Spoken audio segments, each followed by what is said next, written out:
My sister took me to court to steal $4 million from me. She stood on the witness stand, dabbing her perfectly dry eyes, and told the judge that I was sick, that I had been mentally ill for years. My mother sat in the front row, crying and nodding along, playing the role of the tragic, burdened matriarch to absolute perfection. Then the judge adjusted his glasses, looked directly at my sister, and asked if she actually knew who I really was. The entire courtroom went completely silent. Their faces turned pale, and the smug entitlement drained from my sister's eyes in an instant. My name is Jasmine, and I am 32 years old. Before I continue this story, let me know where you are watching from in the comments below. Hit like and subscribe if you have ever had your own family try to destroy you just to keep up appearances. I sat at the defendant's table in that cold probate court, watching Kendra perform. My older sister had always known how to command a room. She was the former pageant queen, the sorority darling, the golden child, who could do no wrong in our family's eyes. Beside my mother sat Trent, Kendra's white husband, looking arrogant in his tailored suit, nodding solemnly as his wife painted me as a detached, unstable burden. They expected me to break down.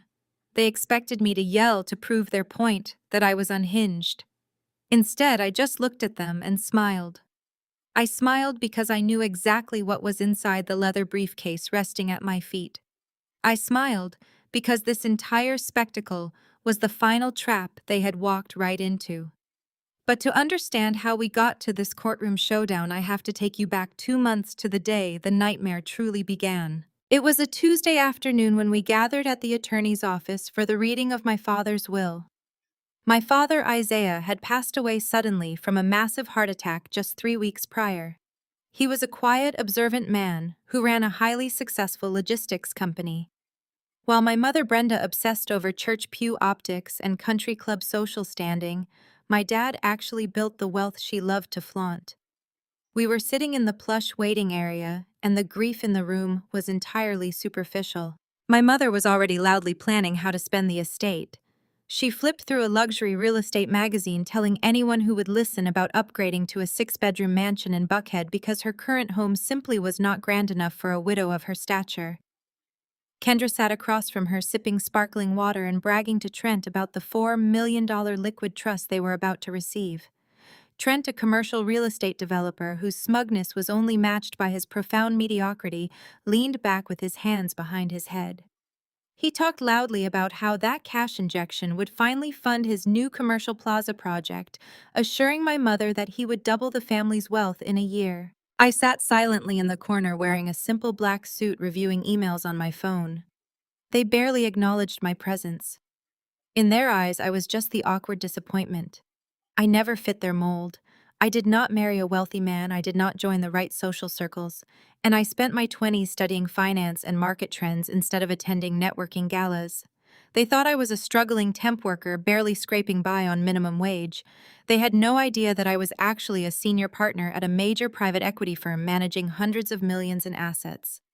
My father was the only one who knew the truth because he was the only one who ever bothered to ask about my life. The attorney, a stern man named Mr. Sterling, called us into his office. We took our seats around a massive oak table. My mother sat up straight, ready to receive her coronation. Mr. Sterling bypassed the pleasantries and began reading the document. He detailed the transfer of the primary residence to my mother, which she accepted with a regal nod. Then he moved to the liquid assets, the $4 million trust that had Kendra and Trent practically salivating. Mr. Sterling cleared his throat and read my father's exact words. The entirety of the $4 million liquid trust is to be left to my youngest daughter, Jasmine, who shall also act as the sole executor of the estate. The silence that fell over the room was deafening. I looked up to see my mother's jaw drop. Trent's smug smile vanished instantly. Kendra looked as if she had been physically struck. Then the explosion happened. My mother slammed her hands on the table, her designer rings clattering against the wood. "There is a mistake," she screamed, her voice losing all of its practiced church lady refinement. "Isaiah would never do this. Jasmine cannot even hold down a normal relationship. How is she going to manage $4 million? Your father was on heavy medication when he signed this. He was not in his right mind. I sat perfectly still, absorbing the casual cruelty she weaponized so easily. This was how she had treated me my entire life. Any achievement I had was diminished, any independence I showed was labeled as rebellion. Kendra immediately jumped in to back her up. She stood up her chair, screeching against the floor. "This is absurd," she yelled. "Jasmine has isolated herself for years. She sits in her tiny apartment reading books, while the rest of us actually engage with the world. She is mentally fragile. She cannot handle this kind of responsibility. Trent needs that capital for a real tangible investment, not whatever delusions she has cooked up." I looked at my sister, watching the entitlement twist her beautiful features into something ugly. I had spent my life shrinking to make them comfortable, absorbing their insults to keep the peace. But my father had given me this responsibility because he saw through their toxic facade. He knew exactly what Trent was, and he trusted me to protect the family's legacy. Trent leaned forward, completely ignoring my mother's outburst. He reached into his tailored suit jacket and pulled out a thick, pre-drafted document. He slid it across the table toward me, placing a gold pen right on top of it.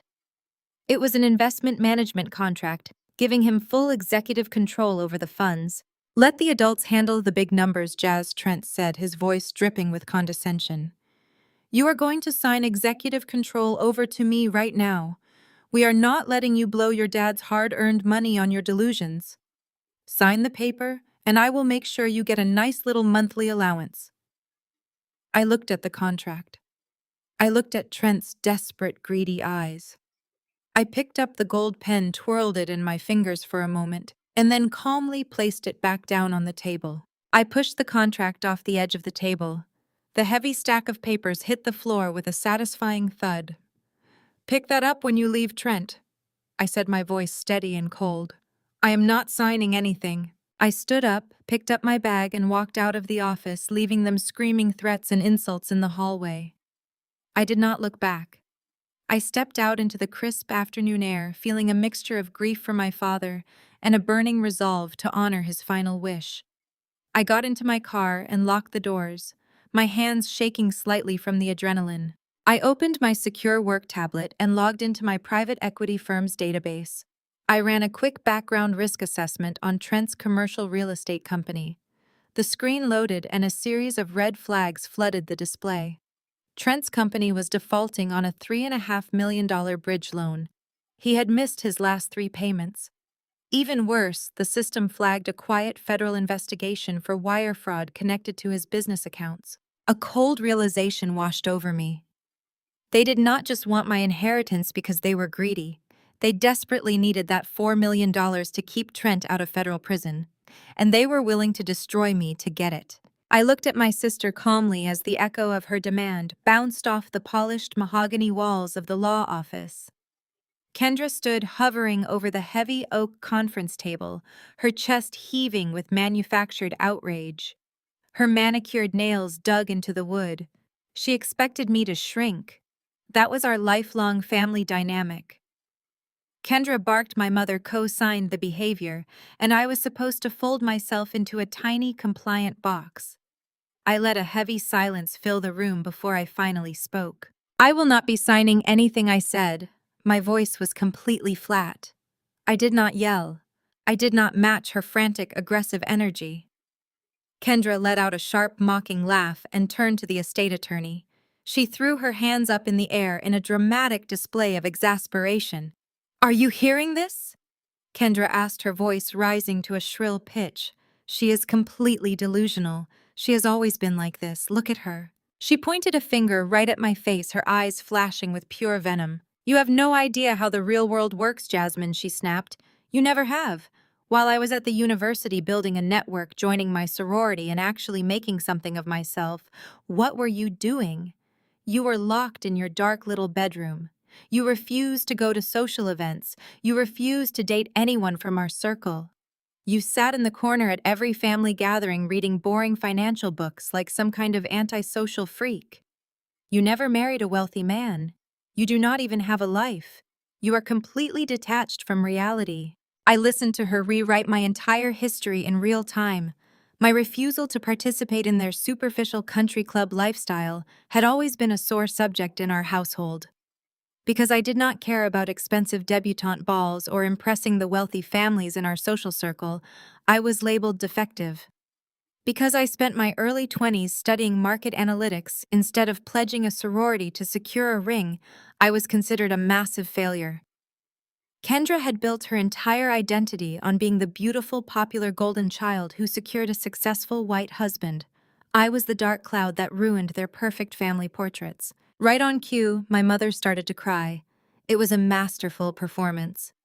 Brenda reached into her quilted leather handbag and pulled out a pristine tissue dabbing delicately at the corners of her eyes to protect her expensive makeup. She let out a loud, tragic sob, designed to capture all the attention in the room. "Mr. Sterling, you have to understand," my mother wept, turning her pleading eyes to the lawyer.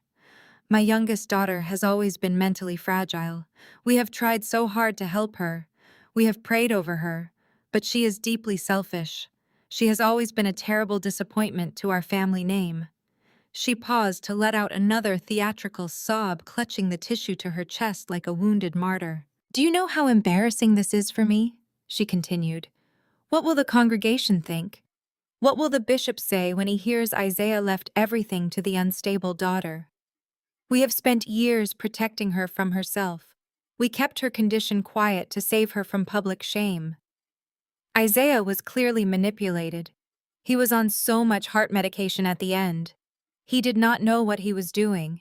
He would never leave our family legacy in the hands of someone so deeply unwell. I watched my mother cry over her imaginary ruined reputation. She was not mourning my father. She was mourning the loss of control. My father was the only one who ever saw through her charade. He knew my mother cared more about what the women in the front row of the church thought than she cared about her own children. He knew Kendra was drowning in credit card debt just to maintain the illusion of wealth. And he knew that I was the only one in the family who actually worked for a living. I did not just read financial books in my room as a teenager. I was studying, I was preparing, but to them anything outside their shallow script was a symptom of mental illness. Trent let the two women exhaust their emotional performance before he made his move. It was a dynamic I had watched play out 100 times before. Trent loved playing the rational, wealthy savior. He viewed my mother and sister as highly emotional creatures who needed his superior intellect to guide them, and he viewed me as an absolute joke. Trent stood up slowly, buttoning the center button of his custom-tailored suit jacket. He flashed a brilliant, condescending smile that did not reach his pale blue eyes. He walked around the large conference table, stopping right beside my chair. He smelled of expensive cologne and misplaced arrogance. "Now hold on," Trent said, raising a hand to quiet my mother's fake sobbing. "Let us all just take a deep breath. There is no need to get emotional. We are family, and family takes care of family." He looked down at me, treating me like a confused child who had wandered into a corporate boardroom. "Jasmine, listen to me," Trent said, his voice dripping with fake sympathy. "You have been through a trauma. Losing Isaiah is hard on all of us. But your mother and your sister are right. You are not equipped to handle a $4 million liquid asset portfolio. You do not have the background. You do not have the infrastructure. Money like this is complicated. It requires aggressive wealth management, tax shelter strategies, and commercial leverage. If you take control of this trust, you will be eaten alive by capital gains and bad investments. You will lose everything Isaiah worked for." I stared straight ahead, keeping my face entirely blank. I did not blink. I did not argue. I just let him talk, memorizing every single patronizing word. Trent reached into his jacket pocket. He pulled out a thick, legally bound document and dropped it right in front of me. The heavy paper slapped against the wood. I glanced down at the bold heading printed across the top. It read, "Investment Management and Executive Proxy Contract." He had brought a pre-drafted contract to my father's will reading. They had planned this ambush long before we even walked through the doors of the law office. They were absolutely certain that they could bully, shame, and gaslight me into handing over my entire inheritance without a single fight. Trent reached into his other pocket and pulled out a heavy gold fountain pen. He clicked the cap off with a sharp snap and slid it across the table until it hit the edge of the contract. He leaned in close, his voice dropping to a low, commanding whisper designed to intimidate me into submission. "Just sign the proxy, Jazz," Trent said, tapping the signature line with his index finger. "We will set up a nice little monthly allowance for you so you never have to worry about your bills. You can go back to your quiet life and read your books. Let the adults handle the big numbers." I looked down at the heavy gold fountain pen resting on the polished mahogany. Trent stood over me, his chest puffed out, waiting for me to obediently sign away my father's legacy. He truly believed his cheap intimidation tactics would work. He expected my hands to tremble. He expected me to cave under the weight of his condescension and my mother's theatrical sobbing. Instead, I looked up and met his pale blue eyes. I did not raise my voice. I did not shrink. I simply reached out, placed my fingertips against the thick stack of legal documents, and calmly pushed them right off the edge of the table. The heavy thud of the paper hitting the floor echoed like a gunshot in the silent room. Pages scattered across the expensive Persian rug, fanning out in a chaotic mess of legal jargon and empty threats. "Pick that up before you leave, Trent," I said, my voice perfectly level and ice cold. "I will not be signing a single thing today." For a split second, Trent just blinked, completely paralyzed by shock. His arrogant smile evaporated. My mother gasped a sharp, genuine sound of disbelief that cut through her fake tears. Kendra slammed her hands on the table, her face turning crimson with rage. "Who do you think you are talking to?" Kendra shrieked, her voice echoing off the wood-paneled walls. "You are making the biggest mistake of your pathetic life, Jasmine. You cannot handle this money. We will take you to court. We will have you declared legally incompetent. Do you hear me? We will take everything." I did not bother to answer her. I calmly stood up, smoothed the front of my black suit, and picked up my leather tote bag. I turned my back on them and walked toward the heavy glass doors of the conference room. My posture was flawless. I could hear Trent cursing loudly as he scrambled to his knees to gather the scattered documents. My mother was wailing, genuinely panicked now that her grand financial plans were walking out the door. Their threats and insults chased me down the long carpeted hallway of the law firm, but I did not look back. I did not even break my stride. I pushed through the main exit and stepped out into the crisp afternoon air. The valet brought my car around an understated but pristine luxury sedan that I kept completely hidden from my family. I slipped into the driver's seat, closed the door, and let the heavy soundproof interior wrap around me in total silence. I took a deep breath, shaking off the residual toxicity of my mother and sister. They thought I was retreating to my tiny apartment to cry. They thought I was a terrified minimum-wage temp worker in over her head. They had absolutely no idea who they had just declared war on. I reached into my tote bag and pulled out my secure encrypted work tablet. I pressed my thumb to the biometric scanner, and the screen glowed to life, displaying the sleek, minimalist logo of Vanguard Capital. I was not a temp. I was a senior partner at one of the most ruthless private equity firms in the country.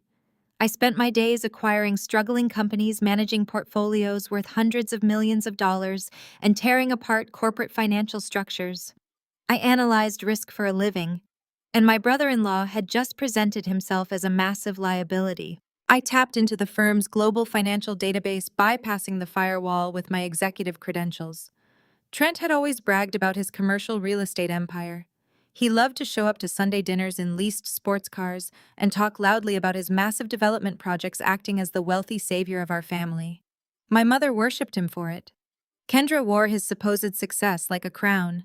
But in my line of work, I knew that the loudest men usually had the emptiest pockets. I typed the legal name of Trent's primary limited liability company into our proprietary risk assessment algorithm. I hit enter and watched the progress bar sweep across the screen. I expected to find a few late payments. I expected to find some overleveraged assets or maxed out credit lines. What I did not expect was the cascade of critical warning alerts that immediately flooded my screen. The entire dashboard flashed a brilliant, pulsing red. I leaned closer, my eyes scanning the raw financial data pouring in. Trent was not just struggling. He was in complete financial ruin. His company was actively defaulting on a $3.5 million commercial bridge loan. He had missed his last 4 payments, and the grace period had evaporated weeks ago. The bank was quietly preparing to foreclose on his primary commercial plaza, the very project he had been bragging about to my mother in the waiting room. He had leveraged everything he owned, including the suburban mansion Kendra paraded on social media, to secure that loan. But the red flags did not stop at bad credit and foreclosure. I dug deeper, accessing the restricted legal registries tied to his corporate tax identification number. A sealed high-priority alert popped up on the screen. My blood ran cold as I read the summary. Trent was the subject of an active, quiet federal investigation. The Financial Crimes Enforcement Network had flagged multiple suspicious transfers from his business accounts to offshore shell companies. He was being investigated for severe wire fraud and the falsification of environmental reports used to secure his original banking loans. I sat back in my leather seat, the screen illuminating my face in the dimming afternoon light. The pieces of the puzzle slammed into place with sickening clarity. This was never about my mental health. This was never about Kendra thinking she deserved the money more than me. This was a desperate, panicked grab for survival. Trent and Kendra were drowning in millions of dollars of fraudulent debt. The federal government was closing in on them. They knew my father's $4 million liquid trust was the exact amount they needed to cover the defaulted bridge loan, pay off the embezzled funds, and somehow buy their way out of federal prison. My father must have known. Isaiah was a brilliant businessman. He must have run his own quiet checks on Trent when Kendra started constantly asking for early inheritance advances. My father saw the collapse coming, and he deliberately locked the estate away from them, putting the key directly into my hands because he knew I possessed the financial literacy to protect it. I looked back at the glass doors of the law office. I could imagine them inside, frantically trying to formulate a new plan to bully me into submission. They were banking on my silence. They were banking on my lifelong habit of shrinking away from conflict. They thought they could break me down with church gossip and psychological manipulation. I turned off the tablet and placed it back into my bag. I started the engine, the low hum vibrating through the steering wheel. I did not feel sad anymore. The sting of my mother's rejection was entirely gone, replaced by a cold surgical calculation. If they wanted a war over this money, I was going to give them one. But I was not going to fight them with tears and screaming in a law office. I was going to fight them on my territory. I was going to buy Trent's debt, lock them in their own trap, and watch their entire fake empire crumble to dust. Exactly 48 hours passed before my phone vibrated on my kitchen counter. The caller ID flashed my mother's name. I let it ring 3 full times, staring at the screen before I finally swiped to answer. Brenda did not waste a single second with polite greetings.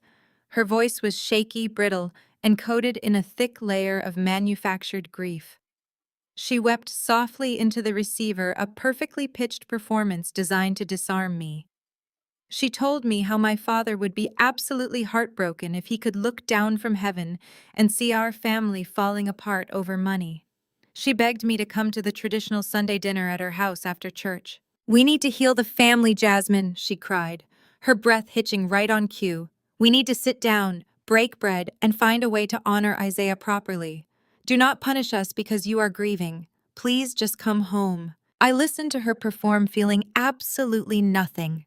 It was the exact same trembling, long-suffering tone she used when I was 19 years old, and she convinced me to empty my meager savings account to pay for Kendra's sorority dues, promising she would pay me back the following month.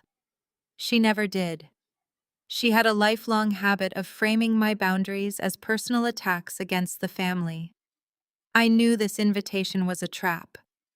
Trent and Kendra had clearly regrouped after I walked out of the law office, and they had formulated a new strategy to break my resolve. I told my mother I would be there at 3 o'clock sharp, and I hung up the phone. I did not dress like the destitute, struggling temp worker they firmly believed me to be. I chose a pair of tailored cream trousers and a dark silk blouse, projecting quiet, unbothered power. I grabbed my oversized leather tote bag and slipped my secure Vanguard Capital Work laptop inside. That encrypted machine was my weapon. It was loaded with every single piece of financial ruin Trent was desperately trying to hide from the world. I knew about the $3.5 million defaulted bridge loan. I knew about the federal wire fraud investigation. They were fighting for the $4 million trust to save themselves from prison, and they were willing to crush me to get it. The drive to my parents' house in the affluent suburbs took 40 minutes. When I turned onto their wide, manicured street, my suspicions about the dinner were immediately confirmed. The sweeping circular driveway was completely packed with cars, but they did not just belong to Kendra and Trent. I recognized the silver Buick parked near the garage and the pristine white Cadillac parked right behind it. Brenda had not just invited the immediate family to heal, she had invited the most prominent, wealthy, and gossipy women from our church congregation. She was staging a massive public intervention, weaponizing her social circle to create maximum pressure. I parked my car on this street and walked up the long brick pathway. I could hear the low murmur of voices echoing through the large front windows. I pushed open the heavy oak door and stepped into the grand foyer. The rich, familiar smell of roasted lamb, collard greens, and sweet potato pie hung heavy in the air. The conversation in the living room abruptly stopped the moment my heels clicked against the hardwood floor. I walked under the archway and a dozen pairs of eyes snapped directly to me. Auntie Viv, the undisputed chief of the church grapevine, stepped forward immediately. She wore a tailored Sunday suit and a deeply patronizing frown. She reached out, grabbing both of my hands in hers, squeezing them far too tightly. "Oh, you poor, confused child," Auntie Viv cooed, tilting her head and looking at me as if I were a stray dog that had wandered in from the rain. "Your mother has been telling us how much you have been struggling to cope since your father passed. We are all here to support you through this dark time. We know you are not acting like yourself." I pulled my hands away smoothly. I did not glare or snap back. I simply smiled politely and thanked her for her concern. I scanned the room, taking inventory of the ambush. Kendra was sitting on the plush velvet sofa wearing a modest high-necked dress that was completely out of character for her usual flashy style.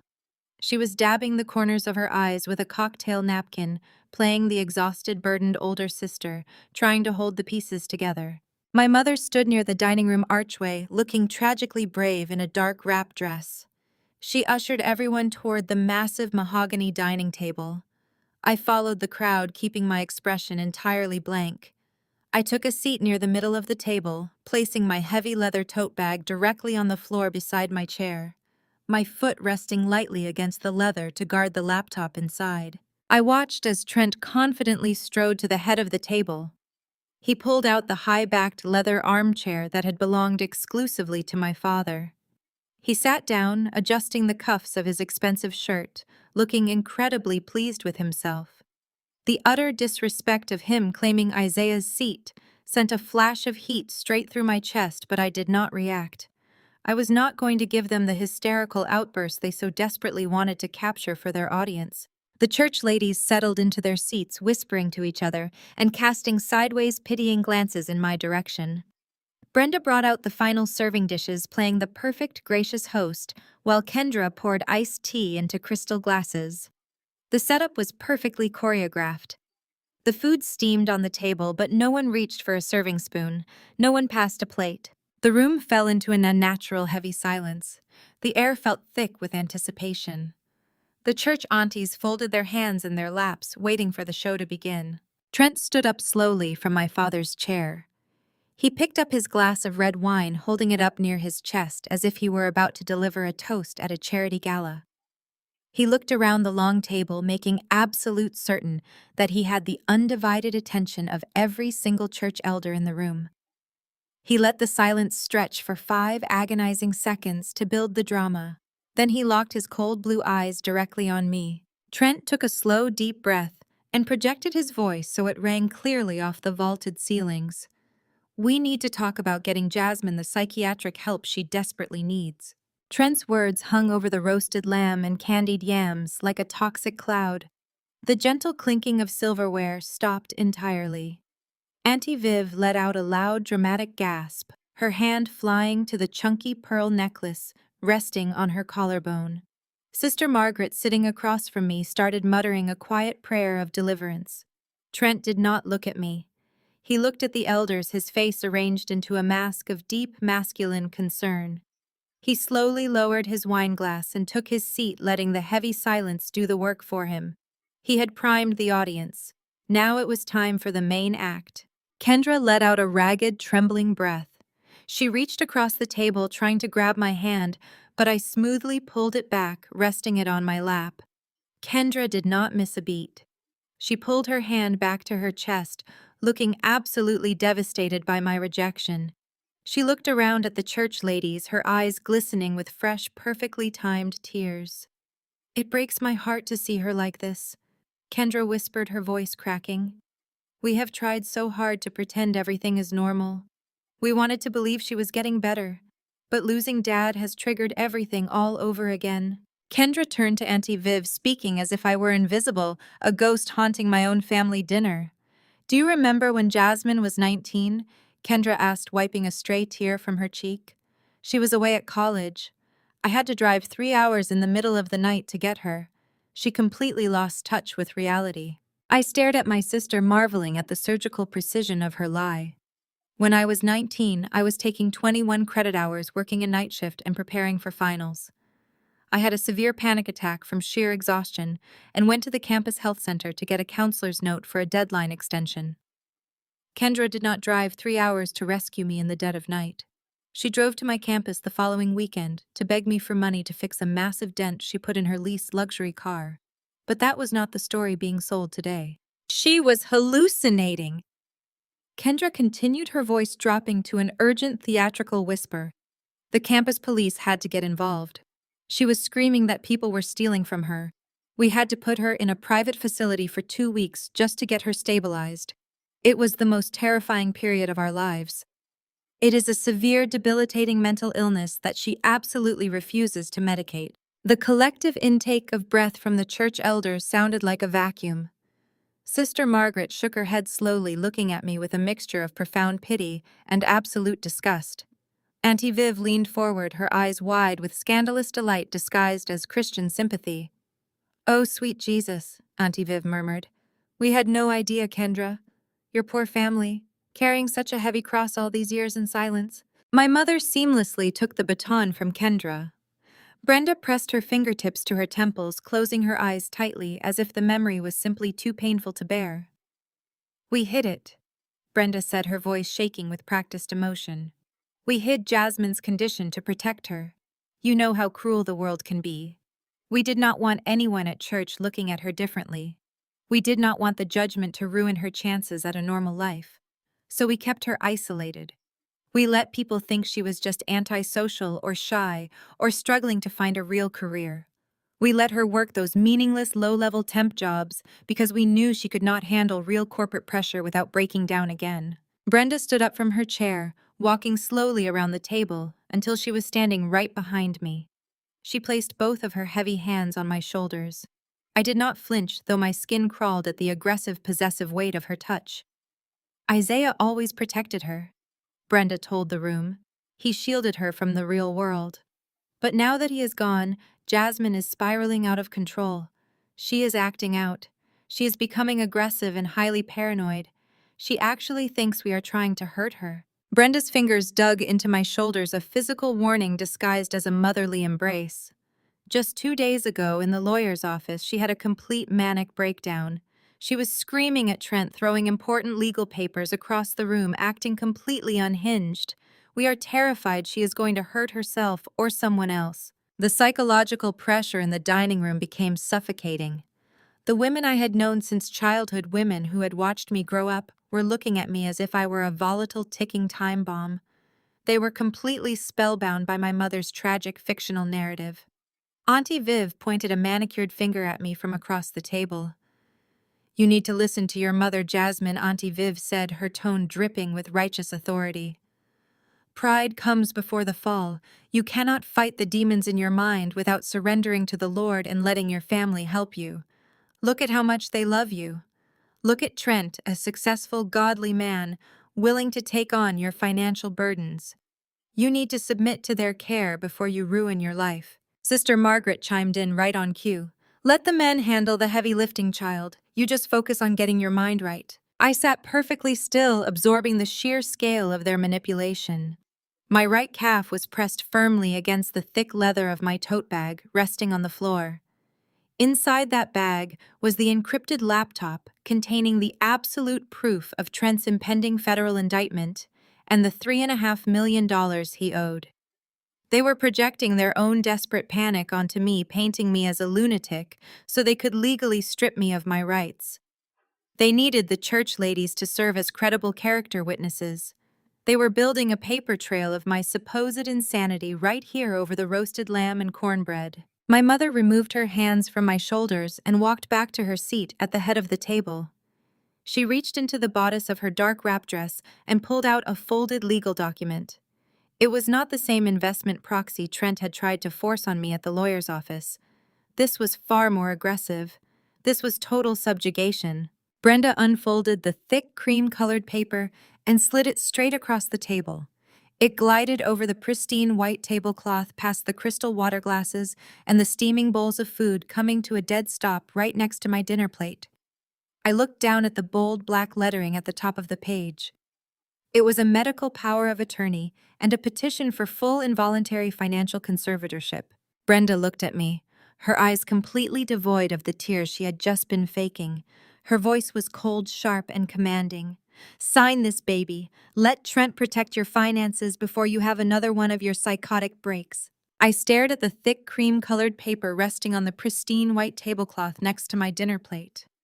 The bold black lettering of the medical power of attorney glared up at me, a physical manifestation of my family's absolute greed. My mother stood at the head of the table, breathing heavily, expecting me to crumble. Trent sat in my father's chair, his chest puffed out under his tailored suit, waiting for my inevitable submission. The church ladies leaned in, their eyes wide, completely captivated by the tragic performance Brenda and Kendra had just delivered. They all expected me to shrink. They expected me to cry, to beg, to display the exact erratic behavior they had just spent 10 minutes describing. I refused to shrink. I did not raise my voice. I did not shed a single tear. I simply lifted my right hand, placed my index finger firmly on the center of the heavy document, and slid it straight back across the table.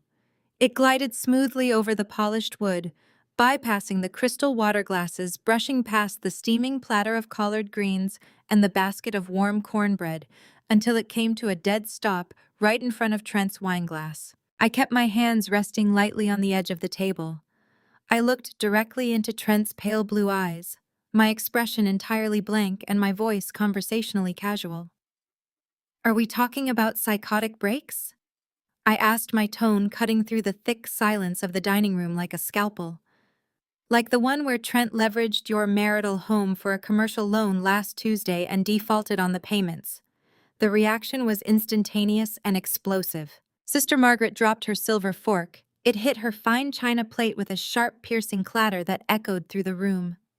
Auntie Viv let out a loud, theatrical gasp, her hand flying up to clutch the chunky pearl necklace resting against her collarbone.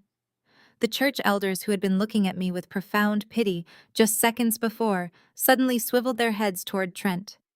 Their eyes were wide with a new, ravenous kind of curiosity.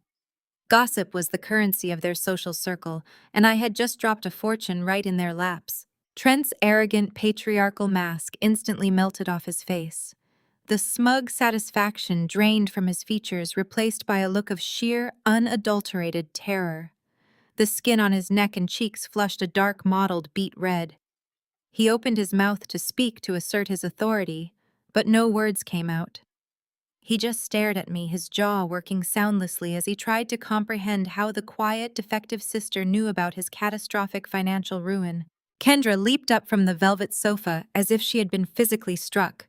Her high-necked dress twisted around her legs as she scrambled toward the dining table. "She is hallucinating!" Kendra screamed, her voice cracking into a shrill, desperate pitch that bounced off the vaulted ceilings. "Do you hear her? She is making things up. This is exactly what the doctors warned us about." Complete delusions of grandeur. She does not know what she is talking about. Kendra's panic was entirely genuine, but it was not born out of concern for my mental health. It was the frantic, terrifying realization that her perfect suburban lifestyle was completely built on lies, and the entire church congregation was about to find out she was bankrupt. My mother realized she was losing control of her audience. The church ladies were whispering to each other, their eyes darting between Trent's sweating face and my perfectly calm posture. Brenda had to shut this down immediately before her pristine social standing was permanently destroyed. Brenda brought her open palm down flat against the mahogany dining table. The impact was violent. The heavy crystal glasses shook violently, spilling ice water onto the white linen. The serving spoons rattled aggressively against the porcelain dishes. "Look at her," Brenda shouted, pointing a trembling, furious finger right at my face. "The paranoia is talking. You are sick, Jasmine. You are deeply, terribly sick. Trent is a millionaire developer. He is a pillar of this church and this community. How dare you sit at my table, eat my food, and invent these vicious, insane lies?" I remained completely seated, my posture flawless. I did not blink. I let the echo of my mother's shouting fade into the heavy air. I let the church ladies watch the immaculate facade of the Golden family crack and splinter into pieces. I am not inventing anything.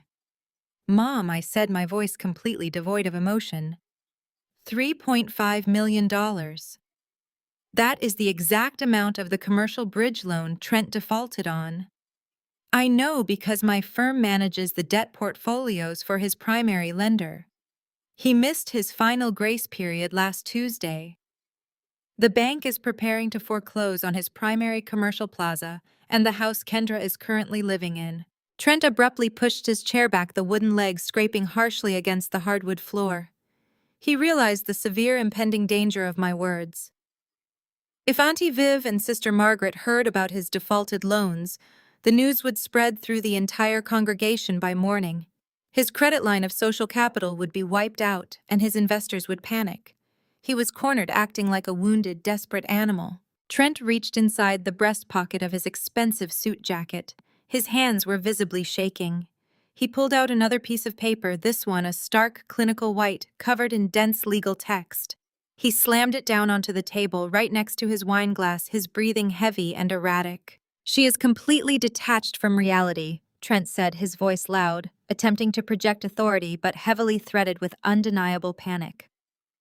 "I have a blank involuntary psychiatric hold form right here. I am calling my friend at the hospital right now to have her committed." I stared at the blank psychiatric hold form trembling in Trent's manicured hand. The threat hung in the stifling air of the dining room, but I felt absolutely no fear. I looked at his beet-red face, at Kendra's wide, terrified eyes, and at my mother's furious, heaving chest. They were banking on my submission, hoping the sheer weight of their public spectacle would crush me into compliance. Instead, I calmly reached down, picked up my heavy leather tote bag, and stood up from the table. "Make the call, Trent," I said, my voice cutting through the heavy silence like glass. "I am sure the federal authorities monitoring your accounts would find a sudden psychiatric hold highly interesting." I turned my back on the entire congregation of gasping church ladies and walked straight out of the front door, leaving my family drowning in their own manufactured chaos. Over the next 48 hours, my mother and sister went to war. If they could not legally force me into a conservatorship at the dinner table, they were going to assassinate my character so thoroughly that no one would ever believe a single word I said. They launched a full-scale, relentless smear campaign. My phone became a continuous stream of toxic, weaponized pity. The notifications lit up my screen every hour of the day. My childhood pastor sent a massive, deeply patronizing block of text at 6 in the morning. "Jasmine, your mother came to me weeping," his message read. "Pride is a tool of the enemy. You must surrender to the Lord and let Trent handle your heavy financial burdens. We are praying for your mind to be healed before you destroy your family." Cousin Sarah chimed in an hour later, offering to drop off frozen casseroles because Brenda told everyone I was wandering the streets and unable to feed myself. Auntie Viv left a voicemail crying about how heartbreaking it was to see a smart girl lose her complete grip on reality. Brenda and Kendra were working overtime painting me as a tragic psychotic spinster who was aggressively refusing the generous, loving help of her wealthy brother-in-law. They were not just spreading gossip, they were strategically laying the groundwork for a judge. They needed character witnesses to prove I was a danger to myself so they could legally seize my father's $4 million trust. I ignored every single message. I sat at the massive kitchen island of my downtown apartment completely unbothered. My family thought I lived in a rundown, dangerous studio because I had never invited them over. In reality, my penthouse spanned the entire top floor of a high-security luxury building paid for in cash from my private equity bonuses.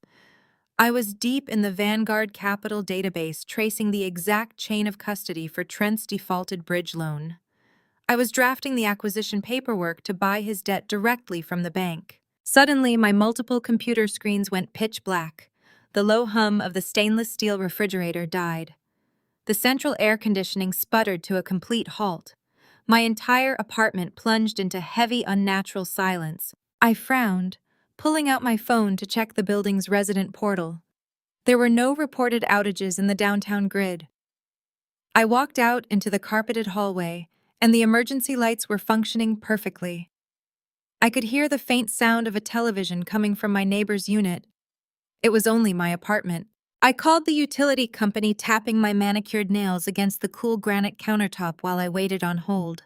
When a representative finally answered, her tone was thoroughly confused.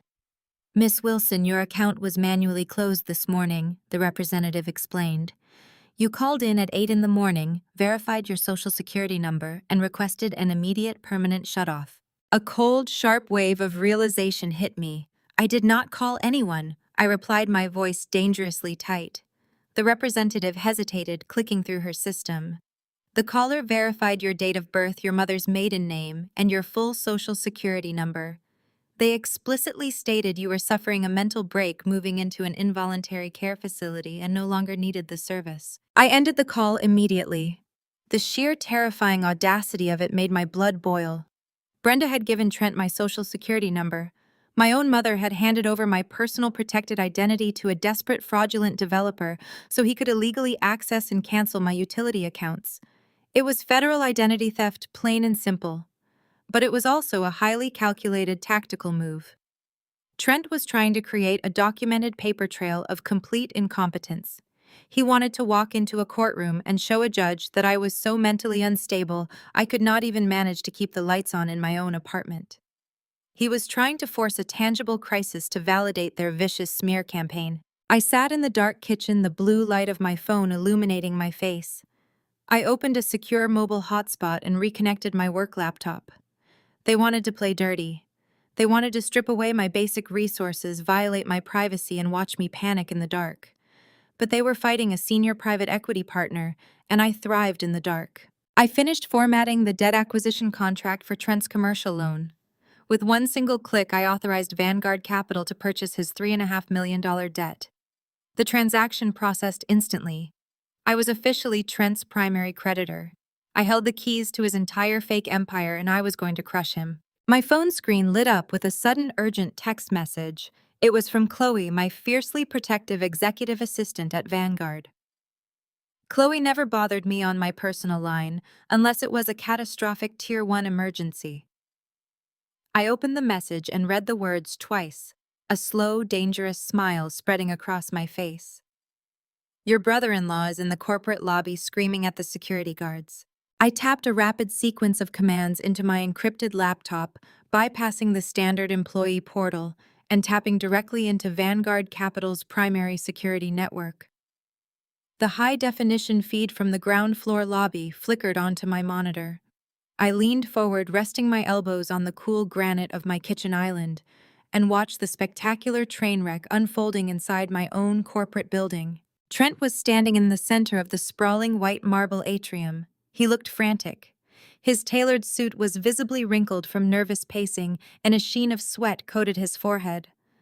I unmuted the feed. Chloe had already synced the desk microphones, ensuring the audio was crystal clear.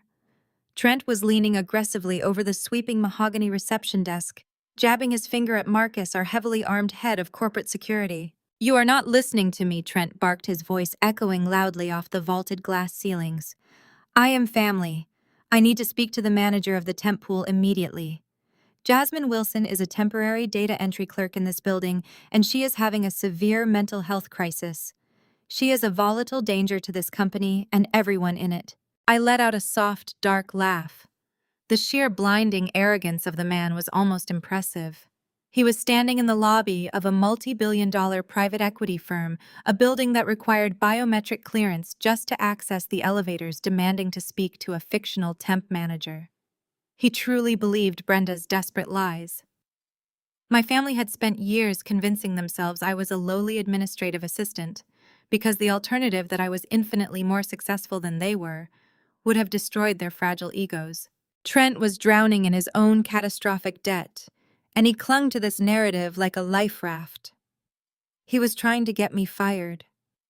He wanted to strip away my last supposed shred of income to orchestrate a tangible crisis so he could walk into a courtroom and prove I was destitute. He wanted to show a judge that I was incapable of managing my own life, let alone my finances, making his petition for a conservatorship look like an act of loving salvation rather than a hostile financial takeover. My initial instinct was to text Marcus and have Trent forcefully thrown out onto the street. A single command from my phone and 3 highly trained guards would physically toss him onto the pavement. But as I watched his desperate, red-faced ranting on the monitor, a far more lethal strategy crystallized in my mind. I needed undeniable, legally binding proof of his targeted harassment. If Trent wanted to paint me as an unstable, terrified victim, I was going to give him an Oscar-worthy performance. I was going to let him establish a documented, aggressive pattern of behavior on my own corporate security feed. I stood up and walked over to the hall mirror. I pulled my hair out of its sleek professional twist, shaking it loose so it fell messily and erratically around my shoulders. I unbuttoned the top 2 buttons of my silk blouse and deliberately wrinkled the pristine fabric. I practiced a shallow, erratic breathing pattern, forcing my eyes to widen in manufactured terror. In less than 60 seconds, I transformed myself from a senior private equity partner holding the keys to his financial ruin into the exact pathetic, unstable prey he desperately needed me to be. I grabbed my keycard and stepped into my private executive elevator. I hit the button for the lobby. The descent took exactly 45 seconds. I used that time to summon real stinging tears, focusing my mind on the sheer audacity of my mother handing over my social security number to a fraudulent developer. By the time the silver doors slid open on the ground floor, my eyes were bright red and swimming with heavy moisture. I stepped out of the elevator bay, keeping my shoulders hunched and my head bowed low. I hurried across the polished marble floor, my footsteps light, frantic, and entirely devoid of my usual confidence. "Trent!" I gasped, my voice trembling perfectly as I approached the reception desk. "Trent, please. What are you doing here?" Trent spun around. The moment he saw my disheveled, tear-stained appearance, his chest puffed out with immediate triumph. He smelled blood in the water. He looked past me, ensuring that Marcus and the gathering crowd of corporate employees were watching his performance. Jasmine, Trent said loudly, adopting a sickeningly sweet, heavily patronizing tone. "Thank God you finally came down. We are all so incredibly worried about you. Your mother is at home right now, absolutely sick with worry over your erratic behavior." "You cannot be here," I pleaded, wrapping my arms tightly around my own torso. I shrank back as he took a heavy, aggressive step toward me. I made sure to position myself perfectly within the optimal angle of the main security camera. "Please, Trent, you are going to get me fired. This is my only job. I need this paycheck. Please, just leave me alone." "You are not well enough to work." "Jasmine." Trent projected his voice, ensuring it bounced off the marble walls and reached the ears of everyone in the lobby. "You are completely detached from reality. You are making up wild, paranoid delusions about my business finances. You are sick in the head. You need intense psychiatric help, and I am here to take you to a secure facility before you hurt yourself." I let out a sharp, ragged sob. I looked up toward the ceiling, making sure the cameras had a clear, unobstructed view of my terrified, tear-streaked face and Trent's aggressive looming posture. He was standing far too close to me, invading my personal space, pointing his finger down at my face like a scolding, abusive parent.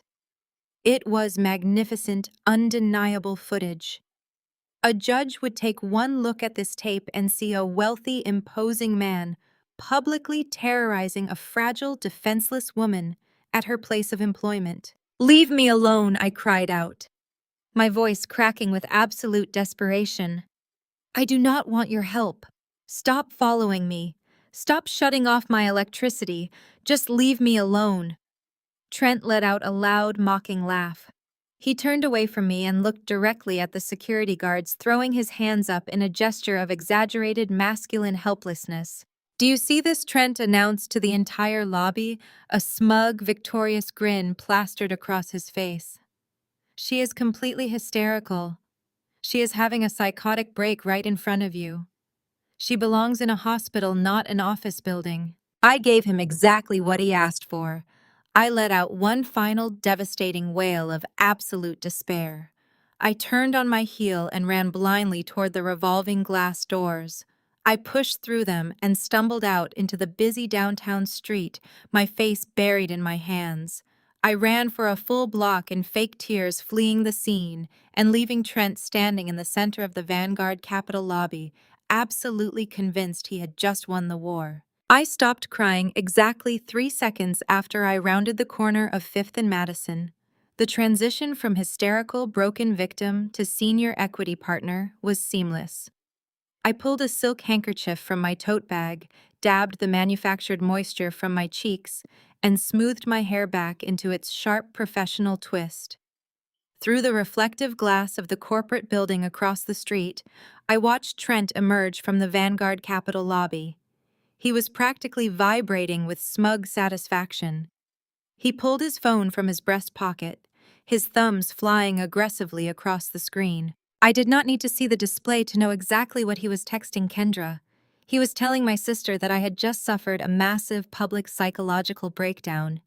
He was assuring her that I had humiliated myself so completely in front of corporate security that I was undoubtedly being fired by the end of the day. He adjusted his silk tie, squared his shoulders, and walked toward his leased Mercedes with the arrogant swagger of a man who believed he had just conquered the world. I waited until his taillights disappeared into the heavy downtown traffic before I turned around and walked down the private alleyway adjacent to the Vanguard building. I bypassed the main public entrance entirely. Instead, I approached the unmarked reinforced steel door of the executive parking garage. I pressed my thumb against the biometric scanner. The reader flashed green, and the heavy door clicked open. I stepped into the climate-controlled quiet of the executive bay and walked directly to the private elevator reserved strictly for managing partners. I swiped my platinum keycard and hit the button for the 42nd floor. The silver doors slid open to reveal the hushed, hyper-modern expanse of the executive boardroom. My actual business partners, David and Elena, were already seated at the massive marble conference table. They had multi-monitor setups running real-time financial models. Marcus, our head of corporate security, was standing by the floor-to-ceiling windows. He gave me a slight respectful nod as I entered. I took my seat at the head of the table, smoothing the lapels of my silk blouse. The theatrical show was over. It was time to go to work. "Did he take the bait?" David asked, tapping his sterling silver pen against a leather-bound folio. "He swallowed it whole," I replied, pulling my encrypted laptop from my tote bag and linking it to the central server. "He thinks I am a low-level temp who just suffered a psychotic break in the lobby. He thinks Vanguard is going to fire me before the day is over." Elena let out a sharp, amused laugh. She brought up a complex web of financial routing numbers on the main presentation screen. "That gives us exactly the blind spot we need," Elena said. "Trent's primary lender officially declared him in default at noon today. The commercial real estate portfolio backing his firm is completely underwater. The bank is bleeding capital, and they are looking to offload his toxic debt immediately before the federal regulators step in." I looked at the cascading red numbers on the screen, representing the absolute wreckage of my brother-in-law's fraudulent empire. He had borrowed millions against properties he did not own, using inflated appraisals and shell companies. Now the bill was past due. I want us to acquire the entirety of his defaulted debt, I instructed, my voice entirely devoid of mercy. Do not use Vanguard's primary accounts. I want you to route the capital through our secondary subsidiary Apex Holdings. Buy up every single commercial loan, every underwater mortgage, and every overdrawn line of credit attached to his name. Pay the bank 50 cents on the dollar. They will be thrilled to wash their hands of his mess. David typed rapidly, verifying the routing protocols. If we consolidate his debt under Apex Holdings, he warned, looking up from his screens, we become his sole primary creditor. We will hold the legal right to foreclose on his commercial properties, his investment accounts, and his personal residences. I leaned back in my leather ergonomic chair, a cold, predatory smile forming on my lips. That is exactly the point, David. I want to own the roof over his head. I want to own the luxury cars he drives. I want to hold the deed to the suburban mansion my sister uses to play society housewife. By the time they realize I am the CEO of Apex Holdings, I will have the legal authority to seize everything they possess. Elena finalized the acquisition transfer. The transaction is pending, she confirmed, hitting the final execution command. The bank is processing the debt sale right now. By tomorrow morning, Trent will answer exclusively to you. I spent the rest of the afternoon finalizing the legal framework for the foreclosure notices. I was meticulous. I ensured every document was ironclad, leaving Trent absolutely no room to maneuver, delay, or file a frivolous appeal. I wanted the financial guillotine to drop with absolute surgical precision. When I finally returned to my penthouse that evening, the city lights were glittering against the dark sky. I poured myself a glass of expensive Cabernet, enjoying the rare, profound silence of my apartment. The utility company had expedited the restoration of my electricity after I provided my executive credentials and filed an internal fraud alert regarding the morning's illegal cancellation. The central air conditioning hummed perfectly. The stainless steel refrigerator was running. Everything was exactly as it should be. I was halfway through my wine when the heavy reinforced door of my penthouse echoed with 3 sharp, aggressive knocks. I frowned. My building had 24-hour concierge service and heavily guarded biometric elevators. No one made it to the penthouse floor without my explicit pre-approved authorization. I set my wineglass down on the granite counter and walked to the entryway. I checked the digital security monitor. A man in a cheap rumpled suit was standing in the hallway. Beside him was the building's night manager, looking deeply apologetic and holding a federal marshal badge up to the camera. I unlocked the deadbolt and opened the door. The man did not hesitate. He thrust a thick, heavy stack of legal documents directly into my hands. Jasmine Wilson, the man asked, his tone entirely mechanical. Yes, I replied, gripping the heavy manila envelope. You have been served, he stated flatly, turning on his heel and walking back toward the elevator bay. I carried the heavy stack of papers into the bright light of the kitchen. I tore open the envelope and pulled out the legal filing. The bold black header at the top of the first page made my blood run cold.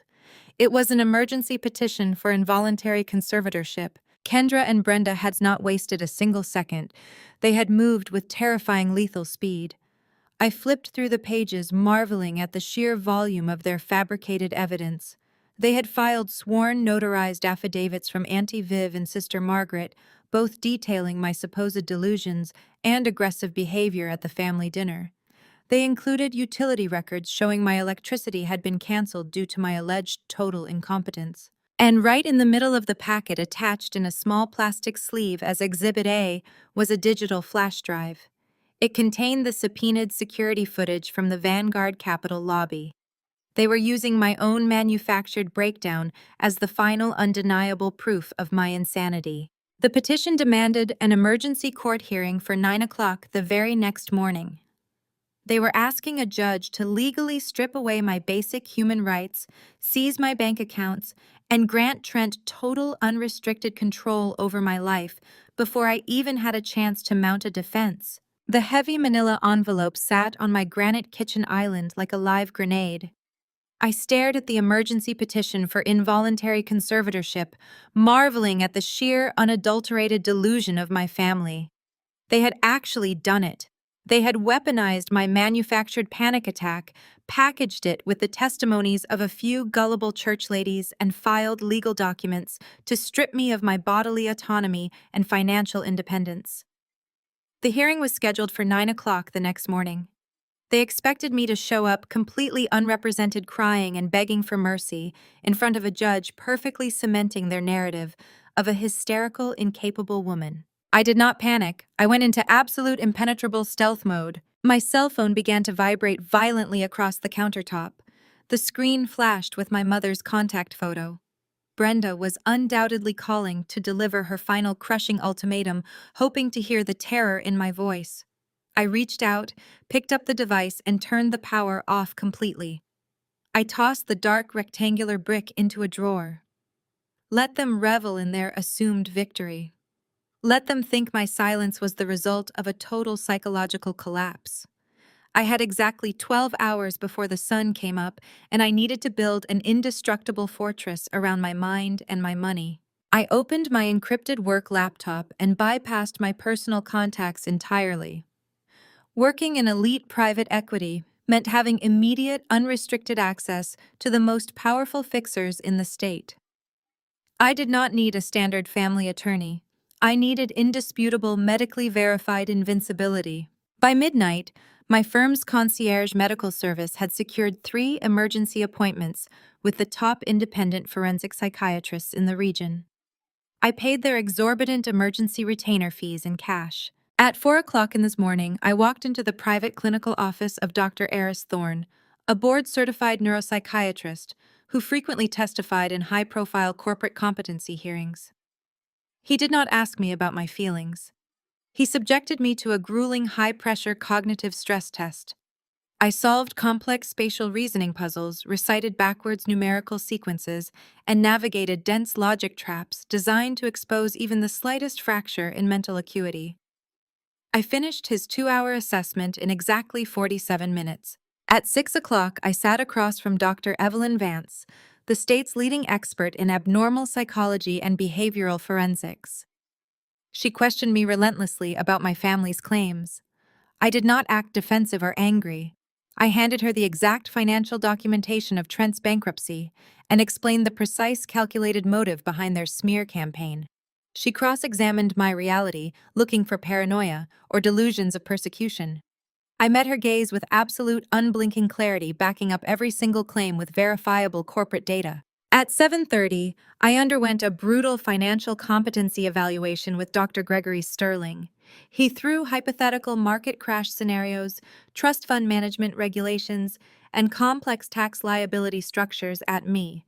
I dismantled his financial models effortlessly, correcting a minor flaw in his compound interest equation, just for good measure.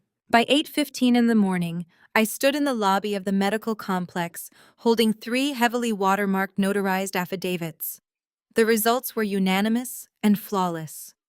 All 3 doctors had independently cleared me of any psychological distress, mood disorders, or cognitive impairment. Dr. Thorne had specifically noted in his evaluation that my executive functioning and mental acuity tested in the top 1% of the global population. They officially declared that any attempt to place me under a conservatorship would be a gross, medically baseless violation of my rights. I was medically bulletproof. I slid the affidavits into my leather briefcase. I did not go to the courthouse. I had zero intention of attending Trent and Brenda's little emergency hearing. My legal team was already en route to the courtroom, armed with my medical clearances, my actual corporate credentials, and a motion to immediately dismiss the petition with extreme prejudice. My lawyers were going to walk into that room, drop a nuclear bomb on my family's fabricated narrative, and ask the judge to sanction Trent for filing a fraudulent, malicious petition. I did not need to be there to watch them choke on their own lies. I had far more important work to do. I took a private car back to my penthouse and locked the heavy security door behind me. I walked straight to my home office and booted up my multi-monitor workstation. It was time to examine my newly acquired property. Through Apex Holdings, I was now the sole owner of Trent's entire defaulted debt portfolio. I bypassed the standard banking summaries and dug directly into the raw, unedited loan origination files he had submitted to his primary lender 3 years ago. If Trent was desperate enough to try and steal my trust fund to cover his losses, I knew he had cut corners to get the money in the first place. I wanted to know exactly how deep his rot went. For 3 hours, the only sound in the penthouse was the rapid, rhythmic clicking of my keyboard.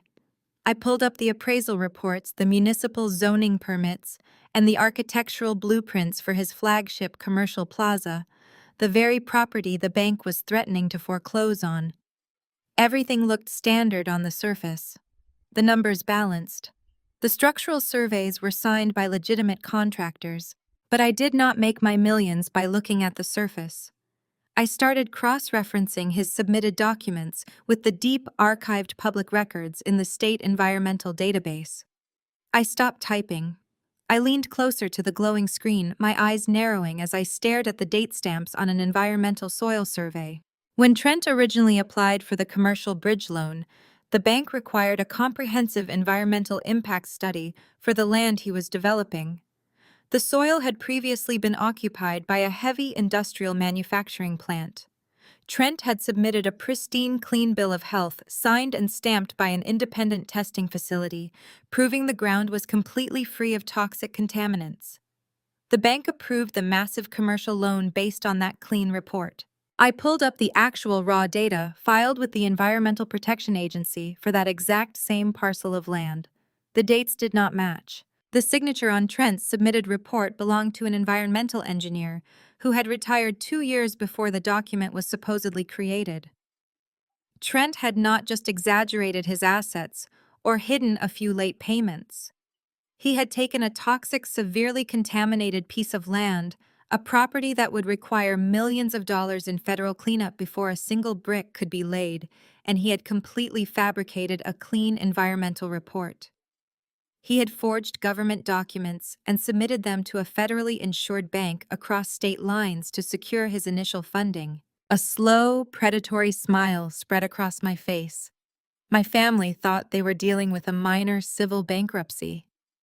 They thought their biggest problem was losing their country club memberships and their leased luxury cars. They had no idea. Trent had not just made a bad investment. He had committed textbook, undeniable federal wire fraud.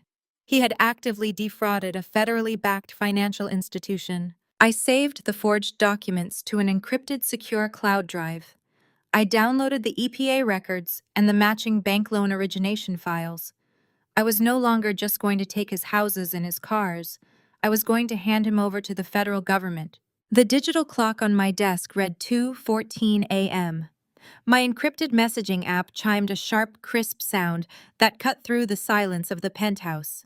It was a direct alert from Elena. The final wire transfers had cleared the Federal Reserve Clearinghouse. The bank had officially accepted our heavily discounted cash offer. I opened the attached confirmation portfolio. Apex Holdings was now the sole undisputed owner of Trent's entire financial existence. I scrolled through the itemized list of assets, savoring the weight of every single line item. First was the commercial plaza downtown, the supposed crown jewel of his real estate empire. I now held the master note. Next were the vehicle leases, the 2 black Mercedes SUVs he and Kendra paraded around the suburbs. They belonged to me. But the most satisfying line item was the residential mortgage. It was a sprawling 6-bedroom colonial mansion in the most exclusive gated community in the county.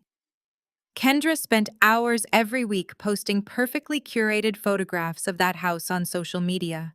She flaunted the imported Italian marble countertops, the sweeping double staircase, and the manicured gardens, using the property as a physical weapon to establish her superiority over everyone else in our family.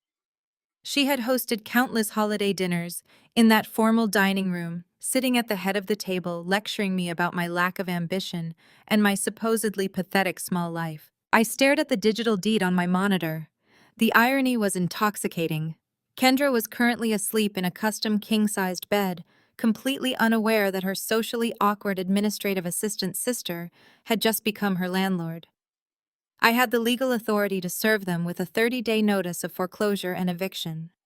I could have the county sheriff physically remove her imported furniture and drop it on the curb. But simple eviction was no longer the end goal. I wanted total annihilation. I shifted my focus back to the toxic commercial loan files. Now that Apex Holdings owned the paper, I had unrestricted administrative access to the original unredacted loan applications Trent had submitted to the bank 3 years ago. I wanted to see the exact mechanics of his fraud. I needed to map out the precise chain of command so I could hand a perfectly wrapped criminal case to the federal prosecutors. I opened the final signature pages of the commercial development loan, the specific document where Trent had sworn under penalty of perjury that the environmental soil reports were clean. I zoomed in on the notary stamps and the signature blocks. My breath caught in my throat. Right beneath Trent's aggressive, jagged signature was a second line of ink.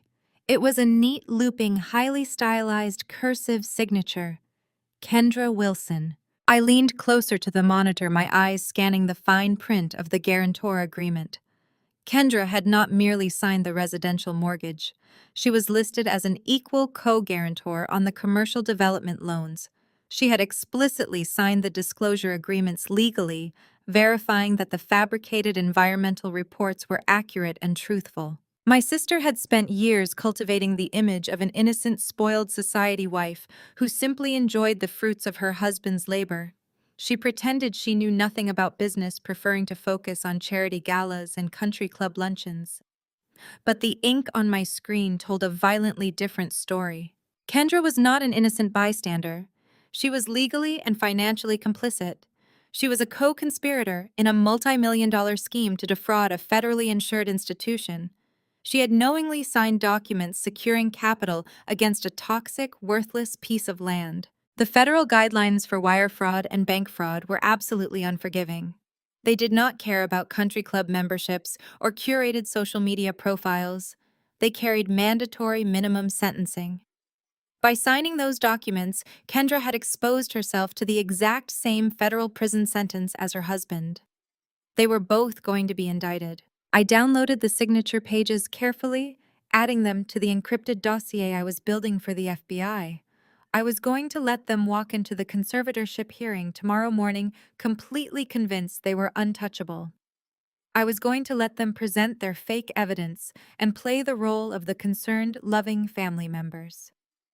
And then I was going to detonate the ground beneath their feet. I took a sip of cold coffee, preparing to log out of the system and finally get a few hours of sleep before the morning battle.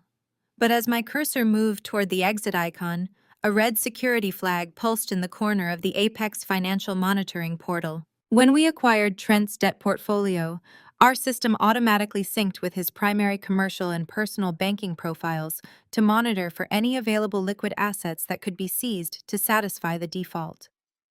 The system had just detected a highly irregular, high-priority action on his primary checking account.